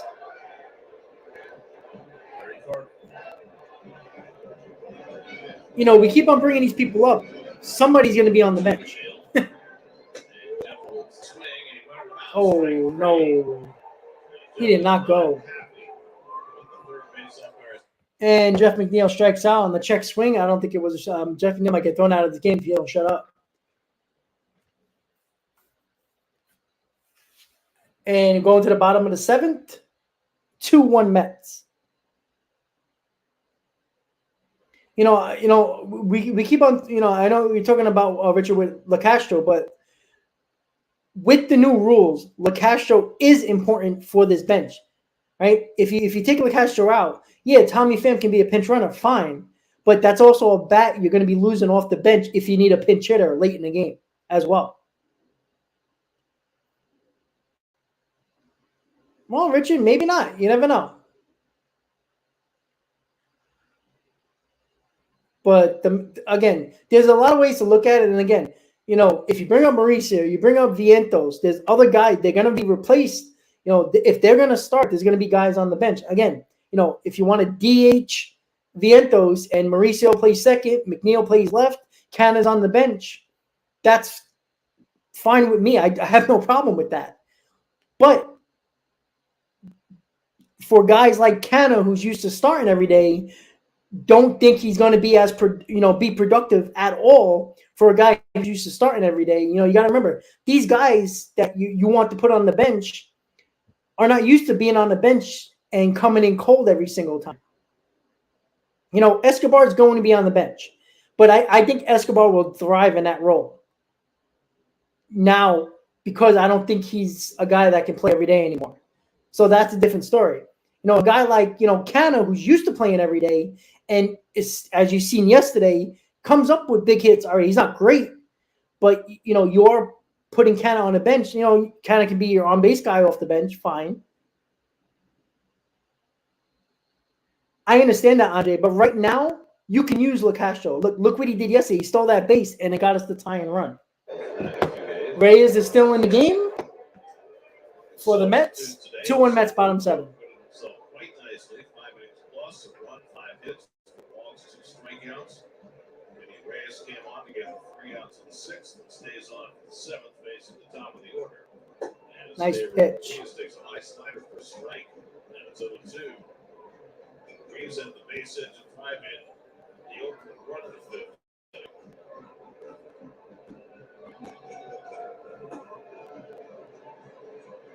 Stance is so spread out that really no step, just swinging all arms. Well, Christian, Jose Butto is going back down, so Baby's taking that spot up. Strike 3, nice pitch. 1 out. Sliders got it back from Reyes, and he has his first strikeout. 1 out on the 7th. Gary, you made a good point earlier. It's going to be some different heroes. Well, yeah, Beatty, Vientos went 5 for 6 today. Like I said, Beatty, Vientos, and Mauricio all deserve to be up. Stay away from Robertson. I'm sure they will good pitches to the count once a month and spins out of the way. But you'd hate to have them both unavailable for the first day or 2 in Los Angeles. So maybe you try to get Reyes through this 7th. And then maybe Rayleigh and Curtis for the 8th and 9th. Sounds good. Yeah, so it looks like Buck's going to try to stay away from Ottavino and Robinson today and go with the Rayleigh Curtis 8th and 9th if Reyes can get out of the 7th. I hope so. Well, like I said, I have no problem with that. But again, if these guys come up and they do not perform well, Buck is a veteran guy. He's going back to the veterans if that doesn't work out. So, guys are going to be sent down. A lot of these guys that the Mets have up don't have options. These guys are going to ask for their release because they're not going down to the minors. Have you seen May pitch in person yet? I haven't seen him in person, but I've seen plenty on TV. He is something. Well, 8-man bullpens are not stupid anymore because the way they use bullpen now, where the starters barely go past 6 innings anymore. Yeah, it was over 3 today, over 11 in the series. All right, can't walk anybody here. Come on, Reyes. Certainly Kershaw is a different pitcher now, but his career record against the Mets is Well, yeah, that's an easy one, but I'm just saying, like, there's a lot of guys like that popped it up. The sun, Nimmo's coming in. Nimmo should have it. Oh boy. Okay, 2 outs. All right, there we go. You know, again, yeah, Vogelbach release, no problem. But I'm saying, like, guys like Castro, guys like, you know, there's only a couple of guys you can continue to let go here. You know, because then you're going to start leaning into your bullpen a little bit to add position players. You can't add 10 position players on the bench. You know, you can't have that many position players. You got to have a decent amount of bullpen arms too. You know, realistically, Vientos, Mauricio, and Beatty and Alvarez all can't stay on this team because you're going to have to get rid of people that you might count on. So, like 6 runs against Bullpen. And he staggered the win, but the first man ever beat Sandy Koufax. 2 strikes. All right, Reyes looking good. 1 more strike. Come on. Get through this 7th.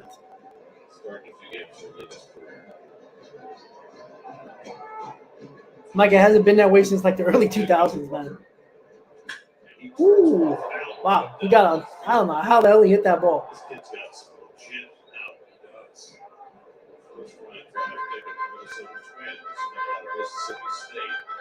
He had time in San Diego, Kansas City last year, but he's never really much. Got to be careful with Rooker. Got a lot of power there. Shook him out.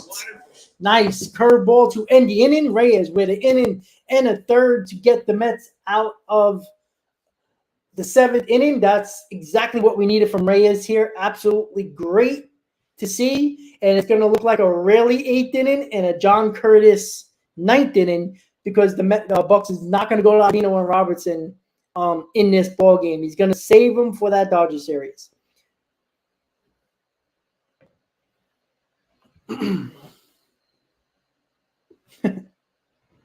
So, good performance by Reyes. Again, Butto, solid 5 innings. Reyes came in, did the job, and then in a third, and then 2/3, excuse me. And good performance by him. See if the Mets can get a little bit more of a cushion with some runs here. Give Rayleigh and Curtis a little bit of wiggle room here for the last 2 innings of the ballgame. So, top of the 8th, 2-1 Mets. If you're just tuning in or you're hanging out, forgot to hit that like button, please do. If you're new to the channel, just first-time subscribers, say what's up. And let me know where you're watching from. And I like to know where people are from around the country or outside the country. Really been fine. Yeah, I mean, again, Dominic Smith wasn't going to start every day, so he's pointless on the Mets. He wasn't going to be a good player with the Mets. J.D. Davis is not an everyday player for the Mets. He was not playing every day for the Mets. He wasn't going to be good with the Mets. When these guys get playing time every day and put them in positions where they can succeed, right? J.D. Davis is not a good left fielder. You're not going to put him in left field, right? You can't play third base because now Beatty's going to be there and you had Escobar, right?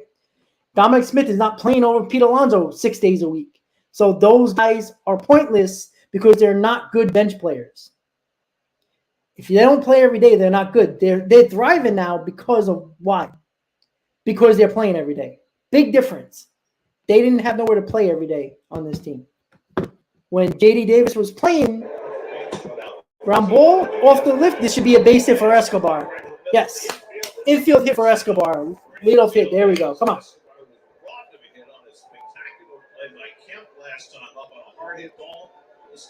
St. Petersburg. Well, I don't think Davis and Smith couldn't cut New York. They're players that have to play every day to succeed. And you see that now with the Giants, with Davis, and Nationals with Smith. They weren't playing every day with the Mets here. It just wasn't happening. Alvarez, drop. Nice catch. That was the best. And Escobar's going back to first. Damn it. That was one of the best swings Alvarez has had so far this year. But Richard, again, you're not sitting down Pete Alonso to play Dominic Smith at first base, right? You're not sitting. Well, now you would sit Escobar for Davis, but you're not. Would you rather Davis play over Beatty? Because that would be happening. They wouldn't be up if Davis was here. He would be playing third. So that's the problem. Not saying they weren't good players. Again, J.D. Davis in 2019 got a ton of playing time, performed very well. Batted 280, had like 18, 19 home runs. Good year. But he wasn't a left fielder. He wasn't a good left fielder. And that was a problem. Peter, what's up, man? How you doing? Nemo up, 1 on, 1 out. 2-0 count. Ball 3. All right, so Curtis is warming up in the bullpen, so it looks like Curtis is going to get the 8th, and maybe Rayleigh's going to get the 9th. Interesting. Base hit in the first inning is now 7 for 20 against lefties this year. There was a time when he couldn't play him against lefties. Now he gets better than he is right. Agree, Michael. He did. Well, ladies, 3-1, and that's it. Ball 4. First and second, 1 out with Marte coming up. He's drawn this year. Second in the National League coming into the JD did more, but again, when these guys weren't playing every day, it's hard to stay sharp at the plate. That was the problem with both of them. I think Dom and JD Davis are going to be solid major league starters. The problem is you're not sitting down Pete Alonso. Dominic Smith can't play left field, and he's not going to play right field or center field. So, and he can only play first base. That's the problem.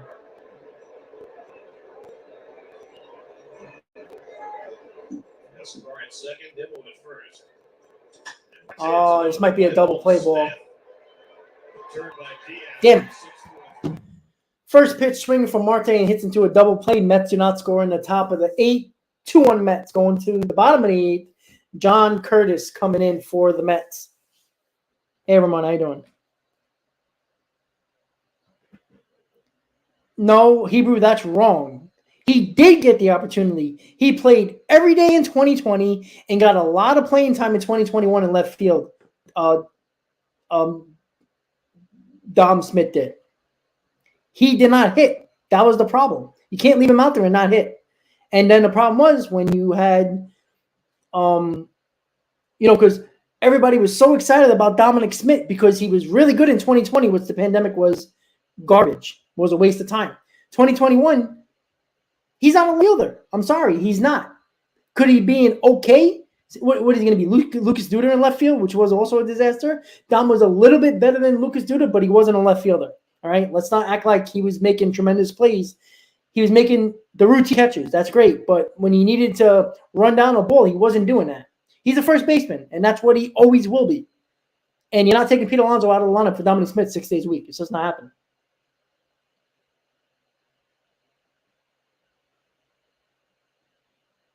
Houston, how you doing, buddy?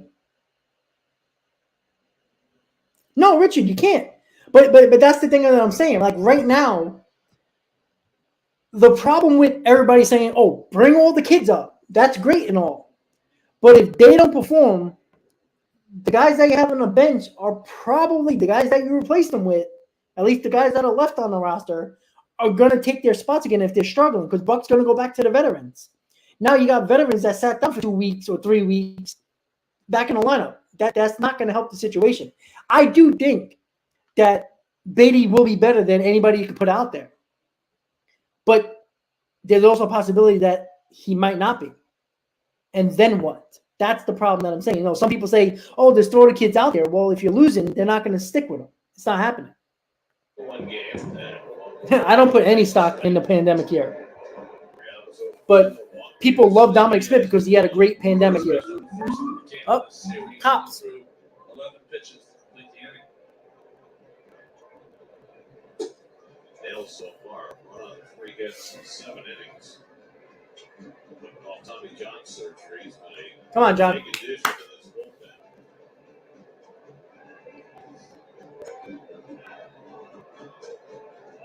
bullpen. Butto. Trevor May is warming up in the bullpen for the A's. Mets got the lead with May on the mound yesterday. That's drilled toward the left field corner. It hooks. Foul ball. Woof. A little off the end of the bat. That's why it had so much spin. Foul. That was talking about Apartment. Chris and how the Mets might be reluctant at this point to let him go 2 innings coming off Tommy John's surgery. We just saw Richard Lovelady, first appearance in the big leagues off Tommy John surgery. 2 innings. So, I don't know what Buck's plans are for the night, but I guess cross that bridge when it comes to it. If Curtis can hold the lane in the 8th. He knows what he's going to do. That's it down to third. One hopper. All right, Escobar. Nice play. Put his body in front of it, got the ball, and made a nice throw to first. 1 out. That was a hot shot. That was not an easy. That was a shot to third base. But he put his body in front of it, got his glove there, and right in front of him, and picks it up and throws him out. Then a strike at first base. Dom's doing pretty well, but he's playing every day. That's why. Escobar's arm is. Earlier in the game, we got Peterson at the plate on the contact lane. Perfect strike to Alvarez. Peterson walked, stole a base in that 6th inning. Yes. Come on, Curtis. 10 in this series. And Curtis is a long way from ball 1. Nice relief outing by Denny Reyes. Who had 2 innings, allowed no runs, 1 hit, struck out 2. Butto and Reyes, 2 guys who were not really on the radar when the year began, combining for 7 strong innings today, getting the Mets to the 8th with a 1-run lead. Danny Jimenez joining May in the Oakland Bullpen. And he's fastball ready.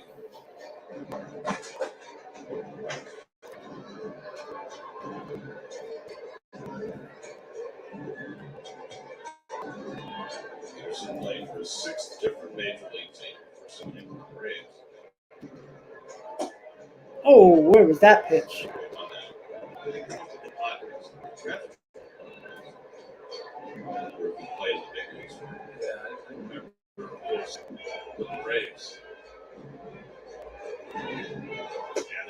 Ah, walked him. Damn it. Come on.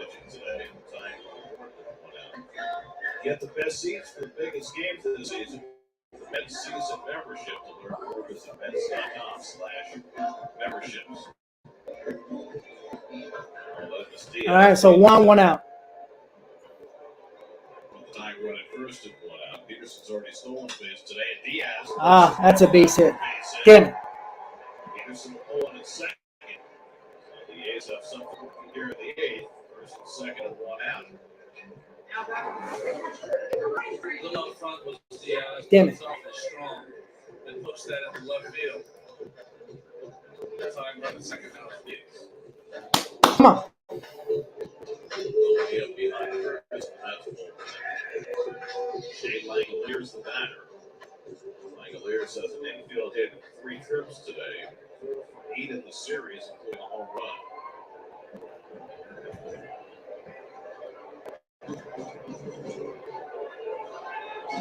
Curtis fires outside for ball 1. Just firing with that fastball. Slider's fine. Come on, John. Double play would be nice here.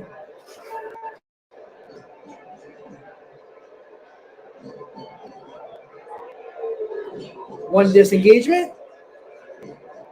They did, Steven. Got to be careful with Langoliers here. Close to Peterson at second. Contact guy. Oh, Langoliers shit. flies into the gap in left center field. This is in a slow gun on the wall. Peterson is in. Diaz being waved around. The doors relay through to the plate is too late at Oakland. Takes Damn the it. lead. 3-2 Oakland. Shane Langoliers with a 2-run double.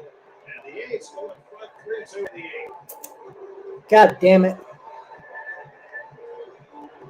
Not good. Third extra base into the series for Langoliers. This with the fastball came down, but looked like a changeup. Maybe a bad slider, and he stuck the gap. Yeah. He started 2 games. I didn't mind Curtis in this spot, but you don't have it today. His 5th hit in this series. And too late to get Diaz at home. Damn it. Right, no first pitch swing caused by the fastball. Diaz was able to get way off that bag. Yeah, Langoliers has been good against the Mets. 5 hits in the series. Cuts the bag, sent by Eric Martin. I agree, Mike. I agree with that situation, but this is what Buck does. And now Yakabanis is warming up. This is what Buck does. He wants to save Robinson and Ottavino for the Dodger series. I don't agree with it.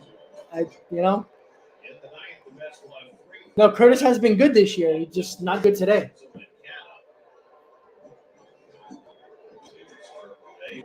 Well, Jason, you're wrong about the weak bullpen. The bullpen has been actually top in the league, top 5 in the league.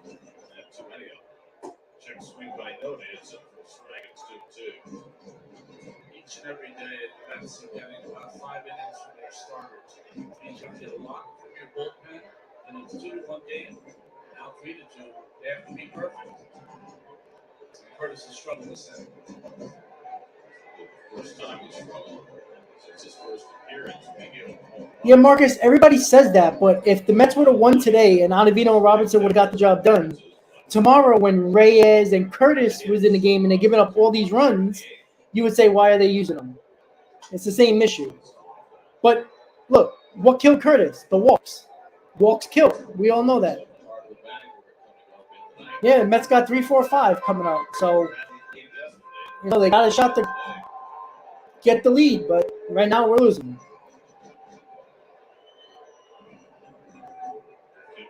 That's true, Mark. 100%.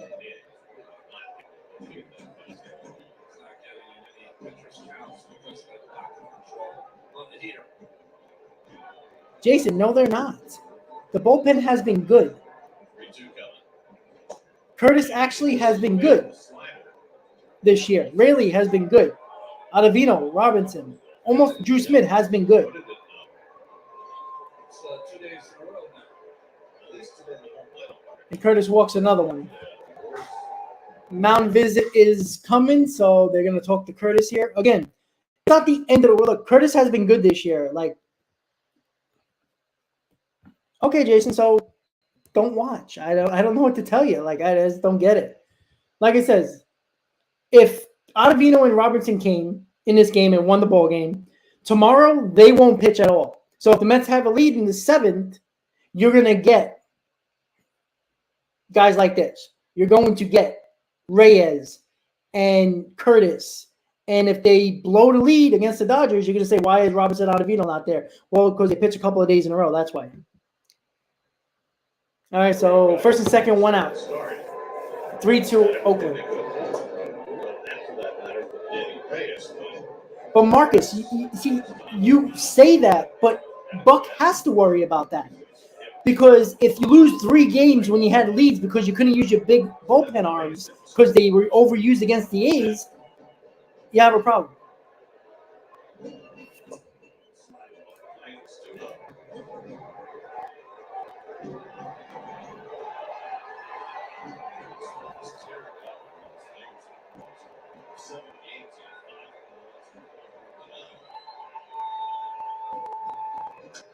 And yes, the offense has been a problem the last 2 games. Right? You can't score 3 runs and 2 runs.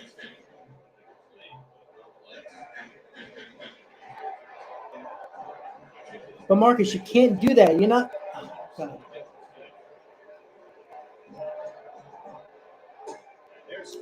again, Marcus, if you win this ball game, if you had Ottavino and Robertson, and now you can't use Robertson or Ottavino for the first 2 games of the Dodgers series, and you lose it because you use Curtis and other back in the end of bullpen arms, you complain about that. You can't win.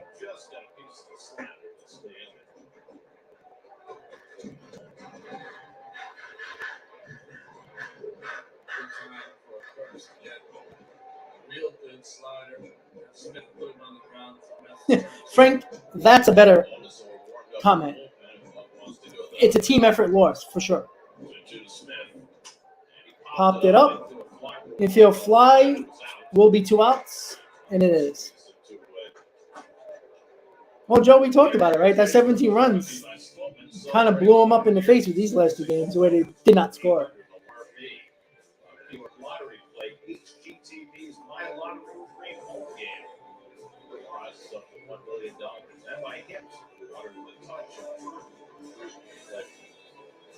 Jason, it's not the bullpen. The bullpen has been top 5 in baseball.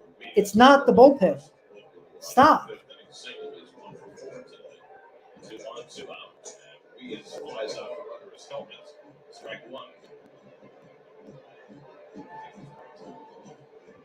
What they need to do is score runs today. That's the problem.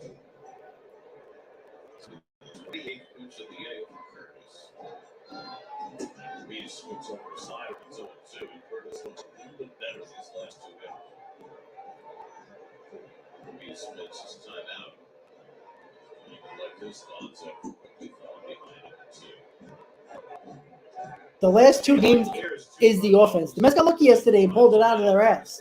I mean, they can still pull it out of their ass today. But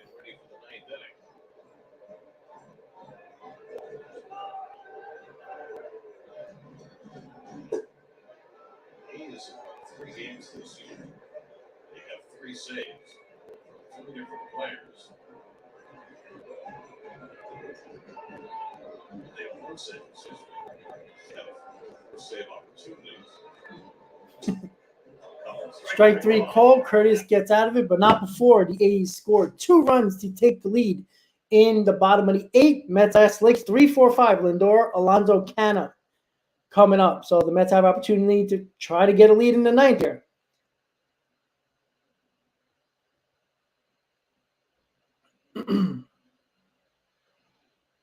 Yes, Michael, it is top 5. Well, Richard, it wasn't a lucky win. I mean, it was a clutch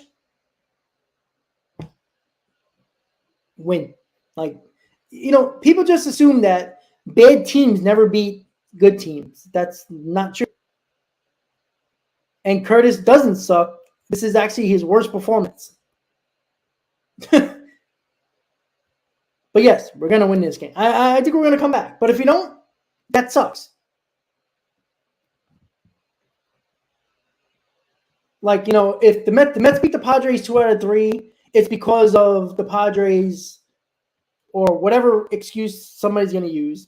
You take 2 out of 3, you win a series, great. Again, I think you should sweep the series against the A's. But the A's did win a couple of games this year. And again, you lose to bad teams, right? Did you see the Phillies game yesterday? They lost, 11-0 yesterday against a bad Cincinnati Reds team, right? Do we cancel the season because of that? No. Well, that's the point, Richard. And that's the point. It happens. But, the same. Yeah, and like I said, if Buck would have used Ottavino and Robertson today, everyone would bitch if the Mets were winning both games, the first 2 games of the series, and they were bringing in Reyes and Curtis, and they blow the lead. And then people are like, why did you bring Ottavino and Robinson? Well, they just pitched back-to-back days, and they both threw over 20 pitches. So you can't win. I agree, Marcus. I agree. I think worry about this game, and then worry about tomorrow. But managers don't think like that. They don't think like that anymore. I'm not disagreeing with you. I just know that managers don't think like that. They worry about the next series because when you get Reyes and Curtis and every other garbage back into the bullpen arms, you're in trouble. But let's see if the Mets can at least try to tie the game here. 3-4-5 for the Mets. Takes the fastball below the knees for ball 1. Run by right-handed against J.P. Sears. Richard Lovelady with 2 scoreless innings in his first outing coming off Tommy John surgery. His first outing for Oakland. Now he's cleared for a wicket on the long side. The door smacks one. Oh, what a freaking play. Oh, you can't do nothing there. Lindor crushes the ball and makes a diving catch. Wow. Well, Oakland's been showing good defense today.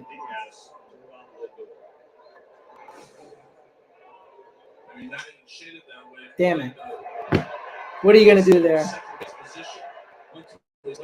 All right, 1 out.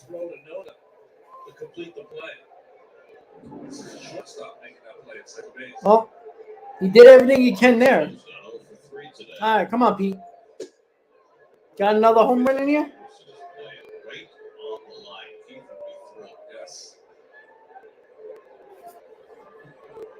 No doubles. It's not that way. And he takes to the fastball. It's 1-1. Once it struck out twice, it fouled out against the left hand.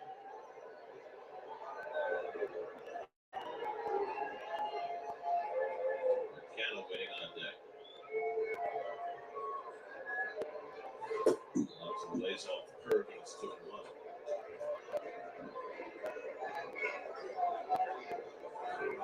Cue himself, dude. Yeah, cue the song.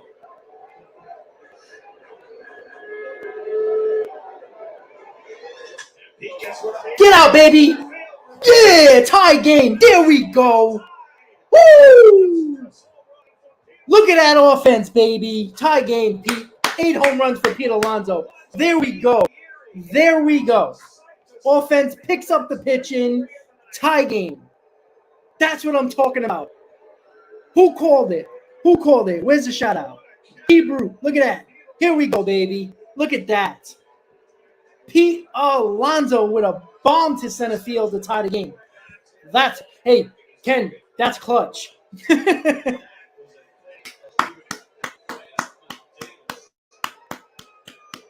Golf clap.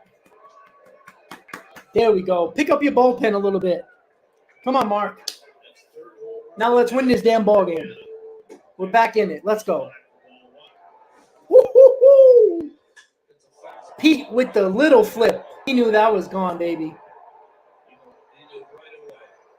Pete was pumped. Remember, guys, it doesn't matter how you win. It's did you win. Remember that. That was a shot. That hit the cement on the upper deck. Holy Christ. Come on, baby. Come on, Mark. You got another home run in you? Come on. Let's go. There you go, Ken. Come on, guys. Hit on that like button. Let's get it. Let's go, Mets. The Mets are going to win this ball game. I feel it now.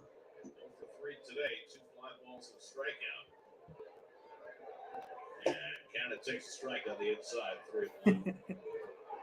Let's go. They say the power comes That was around woof. for these big power hitters. Can't hit the ball much further than Pete hit it right there. It's high and it's long. Pace on pace for 81 home runs. Come on, Mark. Let's go. Robertson's throwing lightly in the Mets bullpen. And guess what now? Now David Robertson. All right, Cannon just walked. Let me just say something.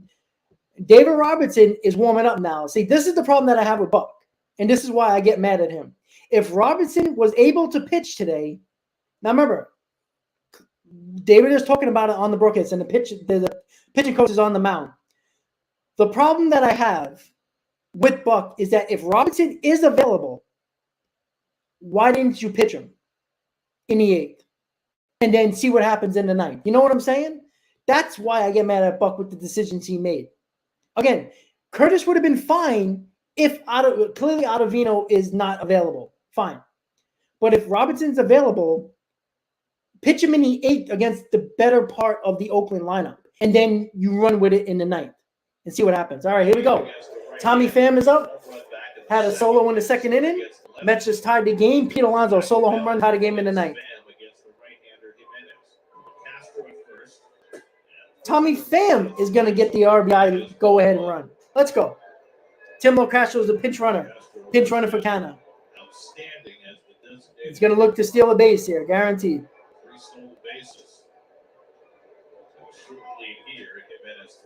Not true, Keith. Curtis has been good this year. The problem with using Curtis is that if Robertson was available, which clearly he is, he's warming up. That's the problem I have. Come on, Tommy. Let's go.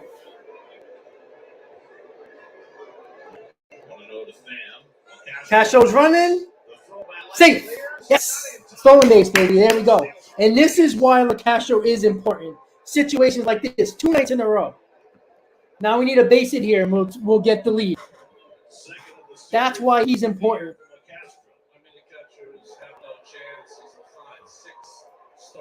This guy steals bases, man. That's what he's known for. I think Tommy Pham's going to get a base hit here. Let's go. 2-0 count.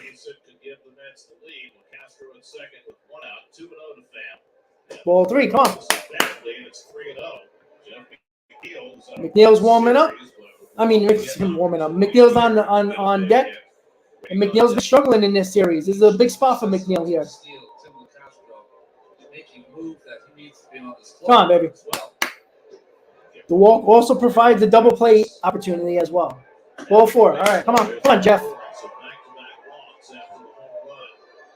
Again, nobody wants to talk about the Mets doing this in 4 games already this year. They again, not a great offense, but they don't give up at bats. That's the crazy part. But bring up Mauricio Beatty and all those guys too. Come on. LeCastro on second, Pham on first, 1 out. McNeil has been struggling mightily in this series. 1 hit in the series. Base hit here should score LeCastro. 2 on, 1 out. Easy there. Come on, Jeff. Jeff has been, again, Jeff is not a run producer, but he's got to be better than what he's doing.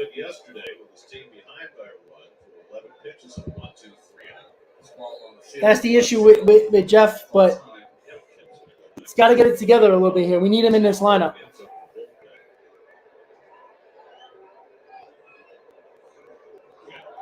Come on. Interesting. Guillorme is on deck for Escobar. Okay, Escobar's back in the deck, on deck again. Come on, Jeff. All he needs is a base hit here. Or just let him walk in the run. Let him walk the ballpark.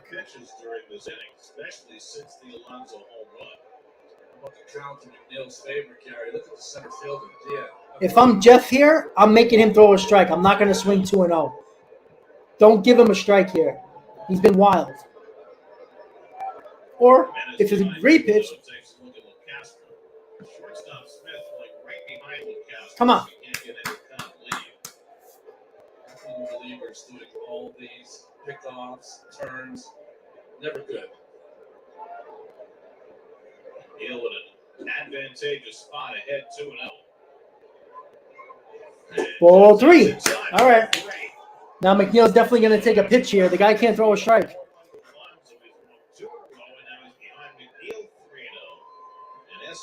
I'm not taking the bat off my shoulders. Let him throw a strike first. I'll take a walk to take the lead. Couple more walks. Ball 4. Bases loaded. All right. So Escobar's coming up right here. Escobar has to not swing and let him throw a strike first. And pitch and chain is going to happen. So the Mets got bases loaded with 1 out. Huge opportunity here. The Mets take the lead. Once again, if you're just tuning in, thank you for tuning in to Talking Mets and Rob. We're in the top of the 9th. Mets were down by 1 run before Pete Alonso hits a moonshot to center field to tie the ball game. Clutch hit, home run by Pete Alonso. And the Mets are threatening here in the top of the 9th. Escobar is going to be batting. They're bringing in the left-hander Maul. And Escobar, which I know why they're changing the pitcher, because he can't throw strikes. But I like Escobar in his spot right-handed, batting. But Escobar's got to be patient here. Double play here gets him out of the inning, and we don't want that. So, once again, guys, important to realize, and we've talked about this throughout the last half of the game, how people were complaining how the Mets are winning instead of asking the question, did they win? Right? I'm going to put that poll up on YouTube, and I guarantee you, did win is going to completely destroy how you win, right? That's it. And in this situation, if the Mets come back and win the ball game, I think his name was Noah, is he going to be happy because they came back and won? Or because now it's a nice win if they do that. And, there will be people that complain, well, they should have won. It was the A's. Well, that's not the point. The point is, did they win? That's it. if you 3 months from now, when people says, "Oh, look at that series against the A's, they swept that series. That was important to start the West Coast trip." You're not going to go back and say, "Well, look how they won." You're not.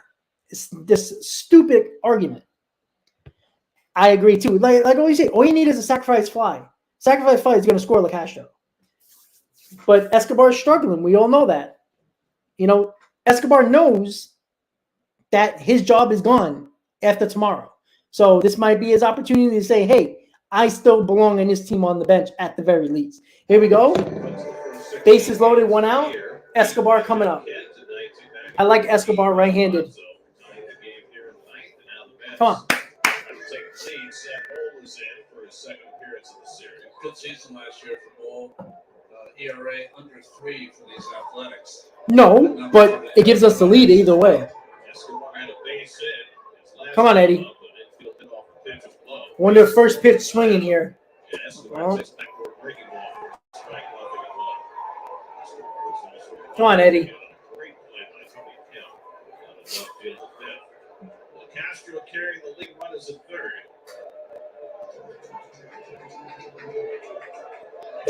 All right, good eye. I like Escobar so much better right-handed than left-handed. Come on. Giving up a home run with Lonzo, walking 3 in a row.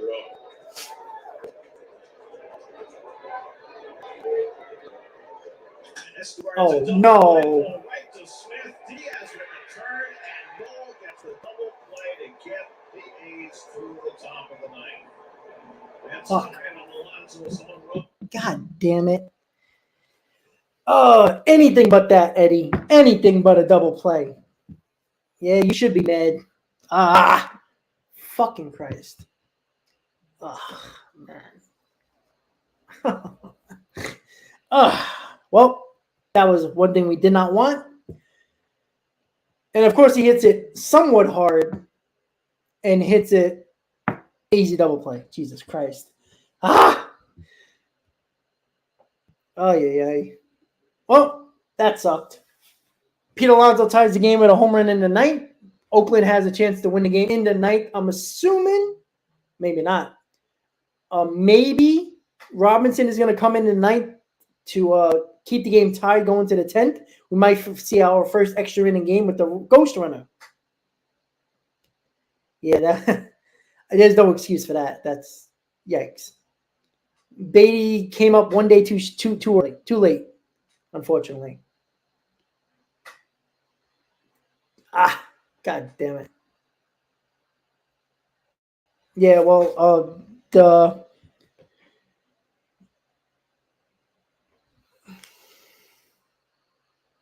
yeah, so I'm going to extend the other stream.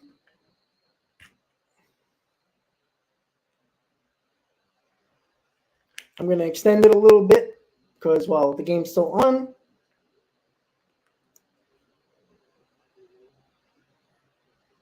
I'll do it to 7:30. So Shea Bridge show is going to be sometime after the Mets game.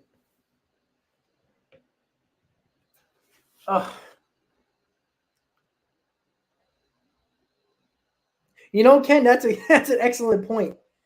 Vogelbach would have been perfect in that spot because he's a walk machine.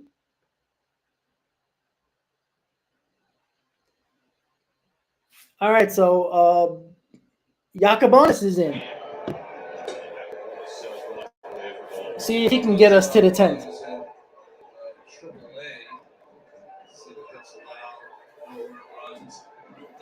Running fastball with a slide. Different major league teams. And Yakubonis is looking wild here.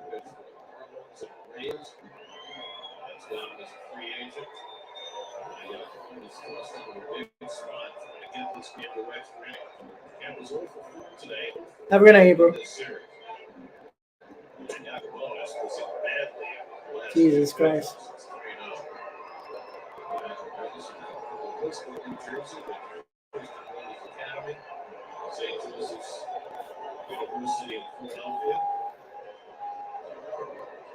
Roll for. Oh, that's not what you want.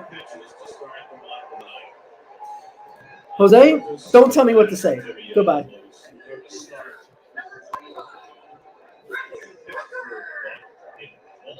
Started his career. Well, I don't know what I'm not shocked that Buck didn't put Robertson in this spot here. Good speed at first. Got 2 steals on the year. Goddamn guy's got to throw a strike though.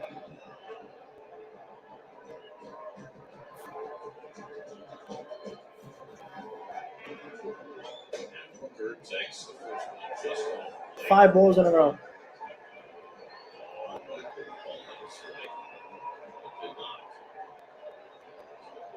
This is this for 5 balls for his out. So that is only good with 9 of them. Hey, there you go. That's called a strike. A lot of arms and legs don't get there with Jimmy. Come on. Long arm action. Mark Willis's game changed from staying stationary first, waiting for the 2-run homer, to you expect Kevin to steal. And Rooker takes a fastball for a strike, and it's 2. What's going to get dialed in? It's going to be up behind him in the bullpen. This is his inning. Presumably, if the Mets get to extra innings, Robertson at the 10th. They had him up ready for a save chance if they're bid one of the night. 1-2. There goes Kemp. Curveball line into center field. VENMO off the plate on a hop. Kemp had stopped at second base, so he will not continue on. Now the winning run is in scoring position with nobody out. Rooker with his second hit of the day. Well, you're not going to bring Robertson in this situation because even if you get to the 10th, you're not going to pitch Robertson a second inning. So you might see Yacamones in the 10th. He didn't get that great at the jump, kind of slipped coming out of the gate. I was thinking about it, and then went back to second inning. Start play. We have run up and down. Yacamones. Basically, Laureano with 2 men on. The A's not even play this. Laureano has been a pain in the ass in this series too. It's funny, with any other team, with a cleanup hitter, you'd say no, but this Laureano is a good player. He's certainly not a cleanup hitter, prototype. So, yeah, I would think about I don't think they're going to bunt with Laureano though. He's more of their better hitters. I don't know if they're going to bunt with Laureano. Early in his career was a guy that would bunt.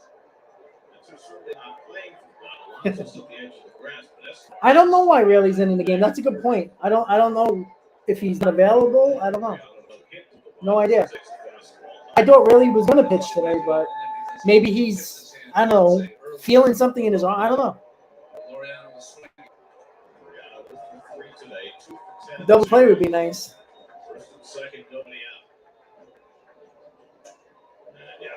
This guy's going to walk the fucking run. You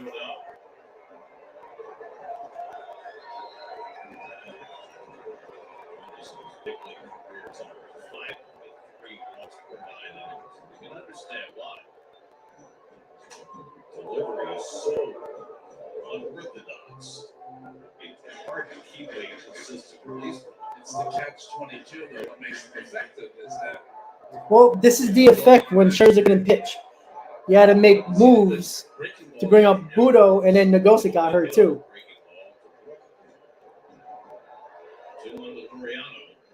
Nice pitch. Whoa. That was the best pitch he thrown. Chase Peterson, left-hand hitter, waiting on deck.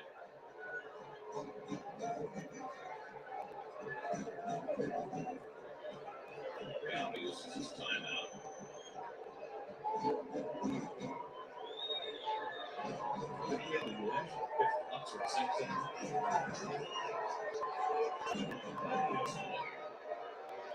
Two Laureano. And a bouncing ball foul outside. Yeah.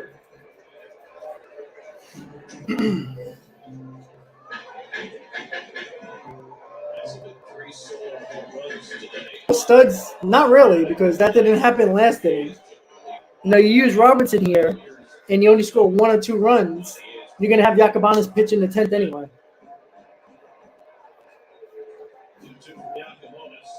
Got him. Nice strikeout. That's a big strikeout right there. Getting his first out as a Met as he strikes out Laureano. Well, Jimmy Acrobatis gets ahead of the hitters. He definitely has weapons. That was a big strikeout there. Double play. Come on. Get double play here. Now runners remain at first and second. One out. Here's Peterson off each of his last two trips. It's not the point, though. 10 in the series. Count the winning run at second with one out. And Peterson fouls off the first pitch fastball, 11-1. Better ideas about running wins. He did, and with Escobar so far off third base, the play at third, the ball and the runner will all get there at the same time with Escobar. So the dash to the bag that backs away, and then Acrobatis steps off, so that counts as disengagement.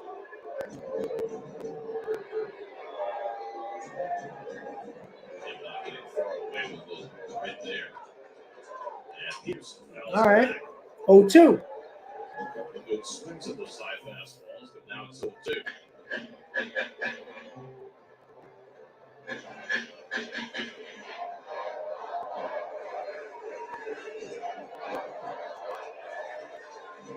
After striking out Laureano, Yacobonis ahead on Peterson 0-2. And a little looper into center field. Demo on the run. Oh, he made the catch. Get him out. Double play. Oh, nice play, Nimmo. 2 outs. Saved the game. Oh, Nimmo hurt? His second diving catch of the game. He made a great catch at right center back into the second against Diaz. And now Oh, man. center to take a hit away from Peterson. That saved the game right there. Almost had the double play to end the inning. All right, Brandon. Yeah, Brandon hit his stomach hard that he lost his breath. Juju, I guess I have to now. Ken's going to kill me now. All right, 2 outs. Otherwise, he might have got dumped off second. Now 2 out of 2. All right, come on. There's Diaz. And he takes first Oh, pitch. where is that pitch? Come on, Blue. You called that all game. Did not. Yes, it's a good high ball hitter. Bob by Nemo back in the second. He had base in his last time. 1 for 3 on the day.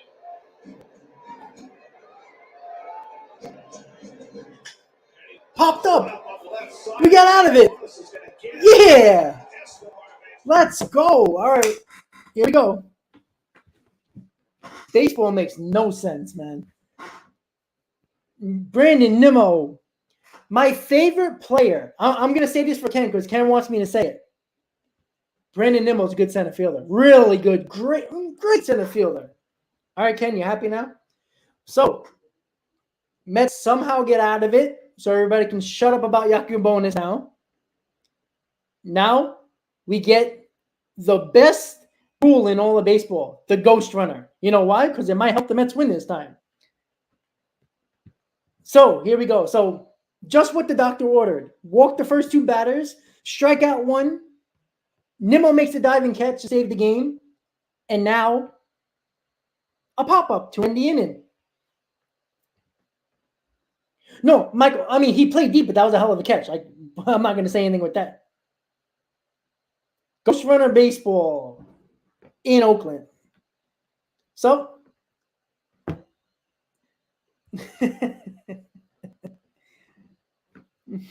Yacubonis, I mean, you might as well put him as the closer now. I mean, look, that was great. Hey, listen. No, Ken, I really do. Honestly, I do.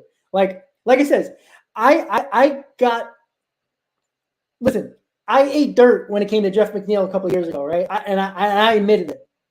I'm going to admit it with Nimmo, but it is only game 16. Let me see him play another 140 games because he needs to stay healthy. Because then it doesn't matter what he does on the field if he only plays 110 games. Like, that doesn't help. But listen,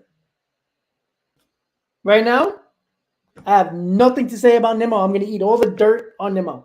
That's it. So, once again, guys, top of the 10th, Mets somehow get out of that 9th inning. Escobar is the ghost runner at second. Bottom of the order, the Mets will have Alvarez up. Maybe Alvarez can get another RBI here. Second of his 2023 season. Here we go. In the bottom of the ninth. Come on. Francisco Alvarez lays off the corners are in as though they're expecting a ball help. Oh. All right, that'll advance Escobar. Safe. Okay. Good at bat by Alvarez, getting the run to the third. I'll take it. PA, I didn't say 160 games. 140. That's 20 games less than a full season. 22 games less. 140 games. Michael, he's done that once. All right, Brandon. Usually when the guy makes the catch, a great catch, he always gets up to the plate in a big situation. So here it goes. Love Nimmo in this spot here. Sack fly, hopefully. They're playing pretty deep. Gary, if this game is still tied, I think you have to Robertson is warming up. We'll get to the point where it's easy for him to get real hot if the Mets go ahead. Come on, Brandon. Trying to do just that. I think that's why we watch baseball, because it's very unexpected. Baseball makes no sense sometimes. The Mets should have lost the game. All right, Brandon, come on, baby. I swear to God, I'm buying a Nimmo shirt just for Ken. Oh, Nimmo swung at a dead pitch. Trade him. Trade him. Get rid of him. Put Mauricio in center field. Come on, Brandon. You never see Nimmo swing at a pitch like that.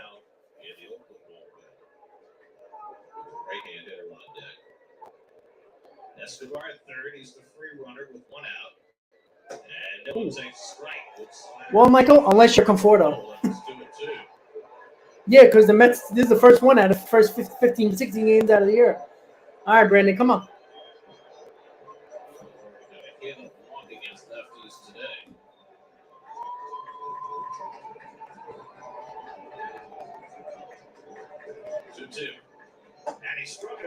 Wow. That guy really messed up Nimmo in that at 2 outs. Wow. You don't see that from Nimmo.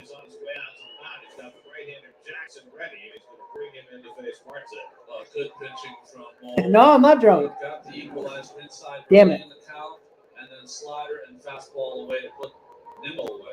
And they're taking the pitcher out and bringing in a right-hander before Marte. 2 outs, man on third. Mets don't score here. It's going to be pretty hard to win this ballgame with the ghost runner for the A's. You know, as the away team, you get the advantage of getting the ghost runner first. You got to score at least 1 run. Yeah, you see, it's all Ken's fault. Ken made me say it. I should have kept on hating on Nimmo. That's when Nimmo does the good.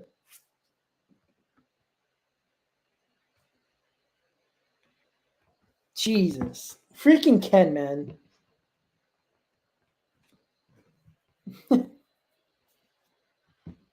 Yeah, I know. He hit his stomach. But again, that was a bad at bat by Nimmo. But, well, he's still 2 batters away from Pete. Ken, you're banned. Yeah, that's an odd strikeout from Nimmo, but yikes. So we're in the top of the 10th. Ghost runners are full effect. Alvarez hit a fly ball to right field to move Escobar to third with 1 out. Good at bat. To move the runner over, but Nimmo did strike out in a spot where Nimmo doesn't really strike out. Jason, what are you talking about? We just had a clutch to tie the game. I mean, it's baseball, man. You got to get that part. All right, here we go. The lights coming out to a scoreless inning for Zach yesterday. All right, Marte, 2 outs, runner on third, tie game. Garrett, baseball, man. That's all you can push it up to, right? The game makes no sense. It really doesn't. Wolves struck out Nimmo to freeze Escobar at third. Now they're 2 out. Marte's gone 0 for 4 today.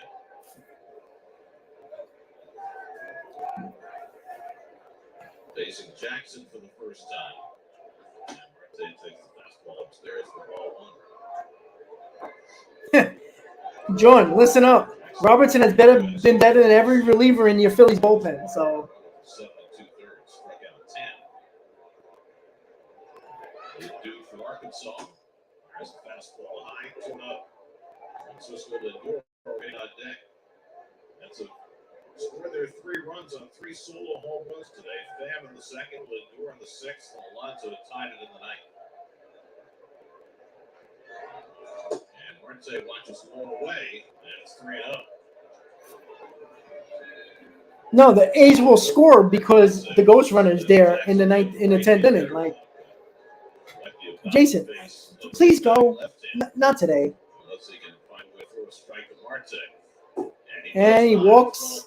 Yeah, he walks Marte on 4 pitches, and Lindor's coming up. 5 walks for Oakland pitching. My birthday is in August. So here's Lindor. Give the Mets a lead in the 6th inning with a home run.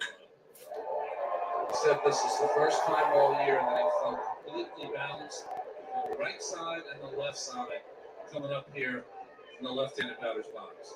Well, he batted left-handed in the ninth and hit a rope that led to Oh, Frankie. a great play on to deny the base hit. First and third and 2 out. And Lindor takes John, the slider for how many flukes did you have already? You've been blown out like 5 times this year already. Jackson for the first time. I'll take a 3-run homer. God knows that would be nice. But I'll take a base hit here. Sunday afternoon. And he swings and misses. Marte takes off the first. And Marte steals second, without a throw. second and third. He steals the bases, 7th for the year. That's second of the day. But it's kind of interesting with thought process. Does he stand first and keep that hole open for Lindor, or steal second, and now Dale can move back? Down the count of 2. 2 in scoring position. And this is outside. Back with the slider. 1 and 2. Alonso would be next. Escobar at third. Marte at second with 2 down. Top of the 10th. 1-2 coming from Jackson. And Lindor takes up and into the slider. 2-2. John, let's be honest. Don't act like you guys were a good team. You got hot for a month. We talked about this, buddy. You're playing like the same team you were last year. You don't hit home runs, you don't win. That's the God's honest truth. Come on, Frankie. And the Mets could still lose this game, by the way. Pitcher from Jackson. Ball 3. Yeah. Those sliders and missing, and now it's 3-2.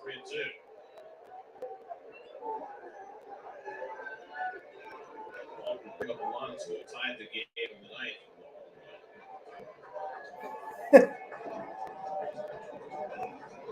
You're waiting on 3-2. And Oh, go! Yeah! Wild pitch! Mets score! Yeah! That's how you write it up. That's how you write it up. 4-3 Mets. Who needs home runs? The enormous amount of foul territory, if most stays in play there, Marte might have scored. But it went on the dugout with 1 base off the mound. All right. Mets go up 4-3. I'll tell you, once again, baseball. That's it. I'm not talking about a 100-win season, but you act like you were the best team in baseball when you weren't. You got hot for a month. That's it. I'm sorry, John. Don't say you're a good team because you're not. And he does, and they let him go, and it's a stolen base for Lindor. Stolen bases are almost automatic. Typical, but productive. Winning ugly, just like the Phillies do. Oh, see if Alonso can hit another home run here. Yeah, he swung at that one. No, wow.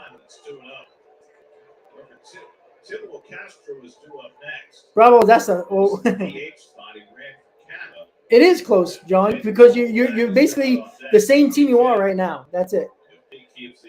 I'm sorry. Don't act like Robinson has been good this year, so Robinson might blow it. He might. But you talk like the Phillies were the best team in baseball all year because they went to the NL East, the one that got to the World Series. The Mets weren't even a good team in 2015. They made the World Series.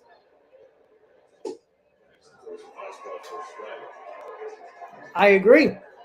The Braves just keep doing it. Nothing to say about them. John, you're never going to agree with me, but you know it's true. Your bullpen's terrible. Terrible. Well, 4.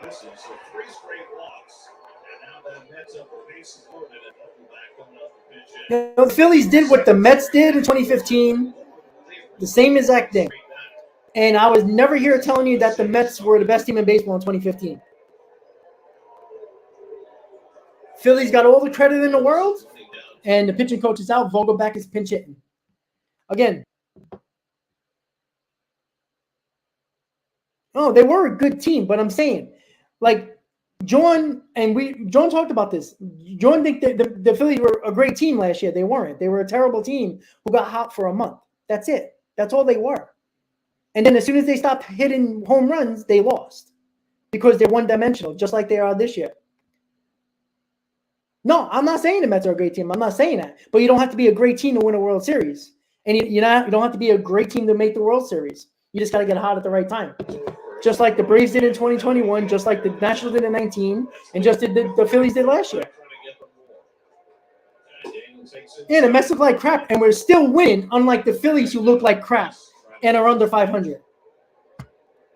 We're 9-6, looking bad. I'd rather be 9-6 looking bad than 6-9 looking bad.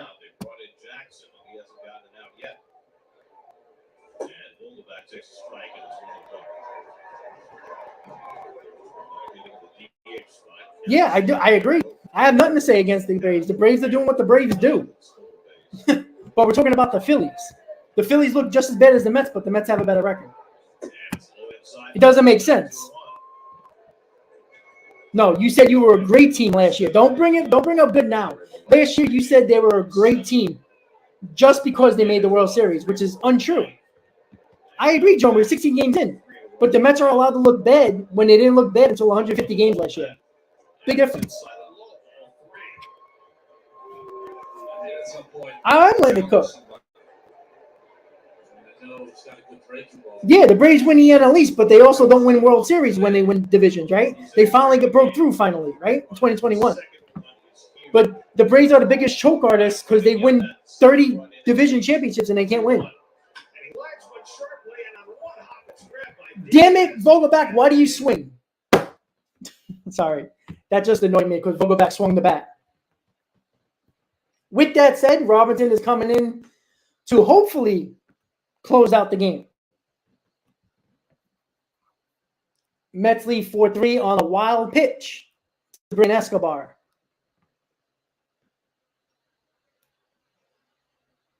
No, absolutely. But again, the Phillies looked terrible for 120 games last year, right? They looked like a terrible team. And listen, I was in Philadelphia in August, and the Philly fans were hiding in a hole when they never hide in the hole. They talk more shit than anybody in history. But they weren't when I was in Philly in August. They were completely quiet in August because they didn't even believe they were a good team. You just don't become a good team over a month. You got hot at the right time. That's it. And there's nothing wrong with that. You can clearly win a World Series with that because the Nationals did. I agree, John, but you still lost the World Series. Doesn't matter. The point of the matter is the same problems you had all year last year popped up in the World Series. You stopped hitting home runs, and then you lost. That's fine. Again, I'm not giving credit for what the Phillies did. It was amazing what they did. But be realistic about that team. I never said the Mets were a great team. Never said that last year. But people made it out to be that they were a bad team because of one bad month. You can't say one good month, great month, good month for the Phillies makes them a great team, and the Mets won 101 games and said they weren't a great team. It doesn't work that way. Exactly, Bravos, 100%. That's what I'm saying. The Braves had, according to everybody, had no chance to win the World Series in 2021. I mean, their best players didn't win them the World Series. It was Soler and Eddie Rosario. Like, come on. All right, 4-3. Robinson, obviously the ghost runner is, and of course I got to extend the stream again because the Mets just don't want to win a ball game. Normal.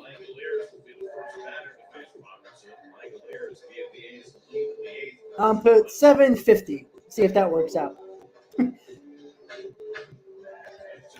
Raleigh, I don't want to hear about injuries because the Mets didn't have Scherzer and DeGrom for 12 weeks out of the year. I don't want to hear excuses because the Braves are having no problems with all their injuries.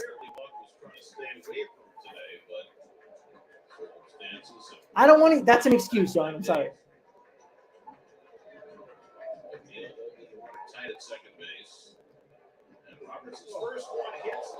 Ouch. Good start. But, John, the Mets had 70 runs the other day, but you also lost by 11 runs yesterday. What's the difference? So that means you're all or nothing. You either win 14-0 or lose 14-0.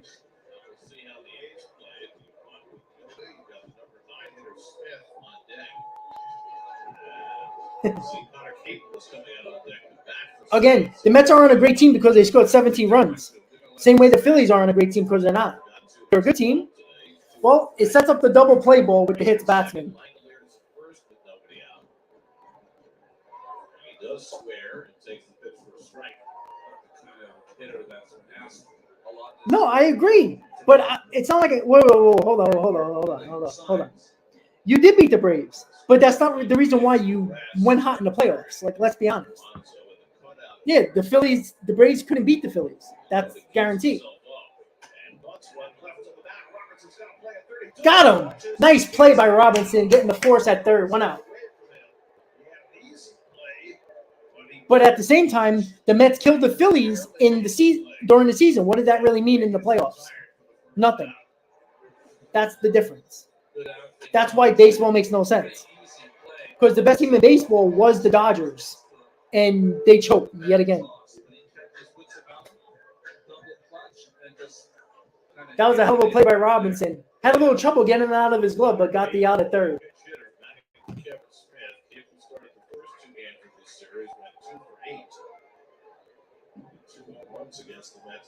And right now they're terrible under Rob. So what's the difference? All right, come on. Come on, David.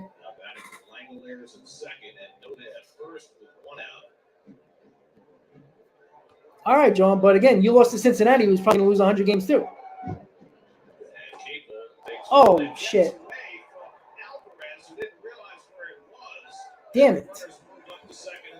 Pass ball by Alvarez. The ball kicked away, and now it's second and third.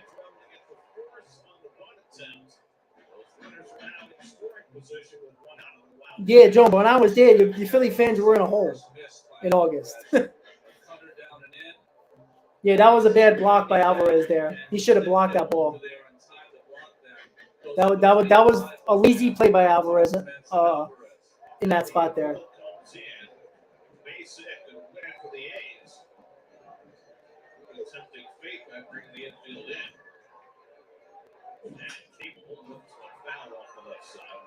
So the Mets are bringing the infield in. I'm a little surprised by that. Whatever algorithm they're using, infield in seems to be the play.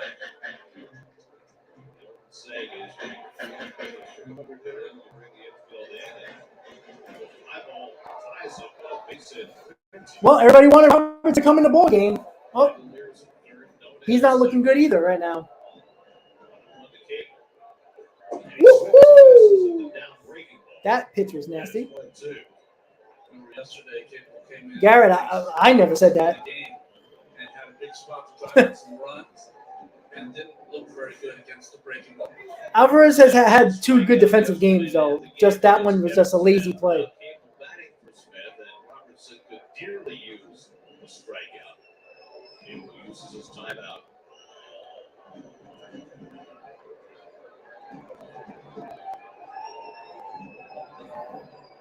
Robertson ahead 1-2.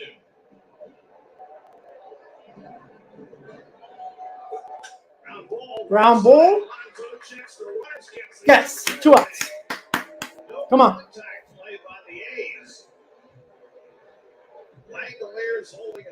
Well, you know what, Garrett? Here's the difference, right?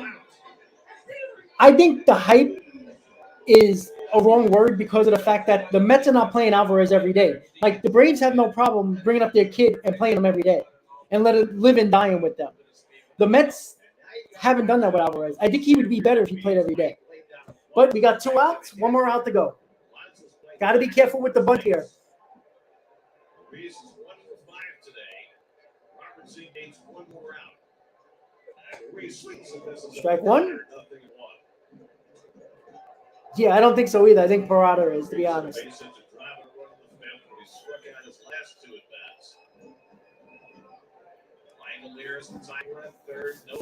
Come on. Strike 2. 1 more strike. Come on. And that's what I think, Garrett. I think that's the reason. You know, the Braves bring their guys up and they play them. You know, even the Phillies, for that matter, they do that and they live and die with them. They're not doing that with Alvarez, and I think that's hurting them a little bit. Not playing a kid every day who's used to playing every day, it's hard, to be honest. All right, 1 more strike, baby. Come on. Ground ball. Put it in the books. And the Mets sweep the A's, win 4-3 in a game that doesn't make any sense. Don't know what the hell happened in this game. All I know, the Mets got the sweep. And if you care about how they won, who cares, right? I think any baseball fan doesn't care how you win. It's did you win, right? I hope so. With that said, the Mets win in ugly fashion, let's be honest. But they won. Nonetheless, they go to 10-6 on the season. Jesus Christ. And it's only game 16, guys. Just so everybody knows. So, guys, I'll see you in about 20 minutes. 7:50. The Shade Bridge Show with me and Hayden talking about this crazy game and yesterday's crazy game and the last week. And we're going to talk about the games ahead with the Dodgers and the Giants. So, everybody, before you leave, please hit on that like button if you haven't already. Mets sweep the A's in insanely weird fashion, but they get it done. WWW is the only thing that matters is did you win, not how you won. Once again, everybody, have a great night. I'll see you in about 20 minutes. The Shea Bridge Show right here on Talking Mets with Rob and Mets Talk with Hayden.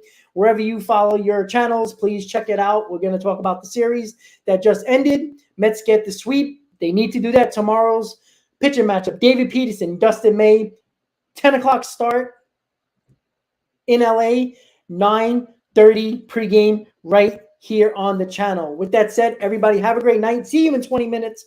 If you want to show up for the stream, have a good night. Mets sweep the series. Let's go Mets. See you next time, guys.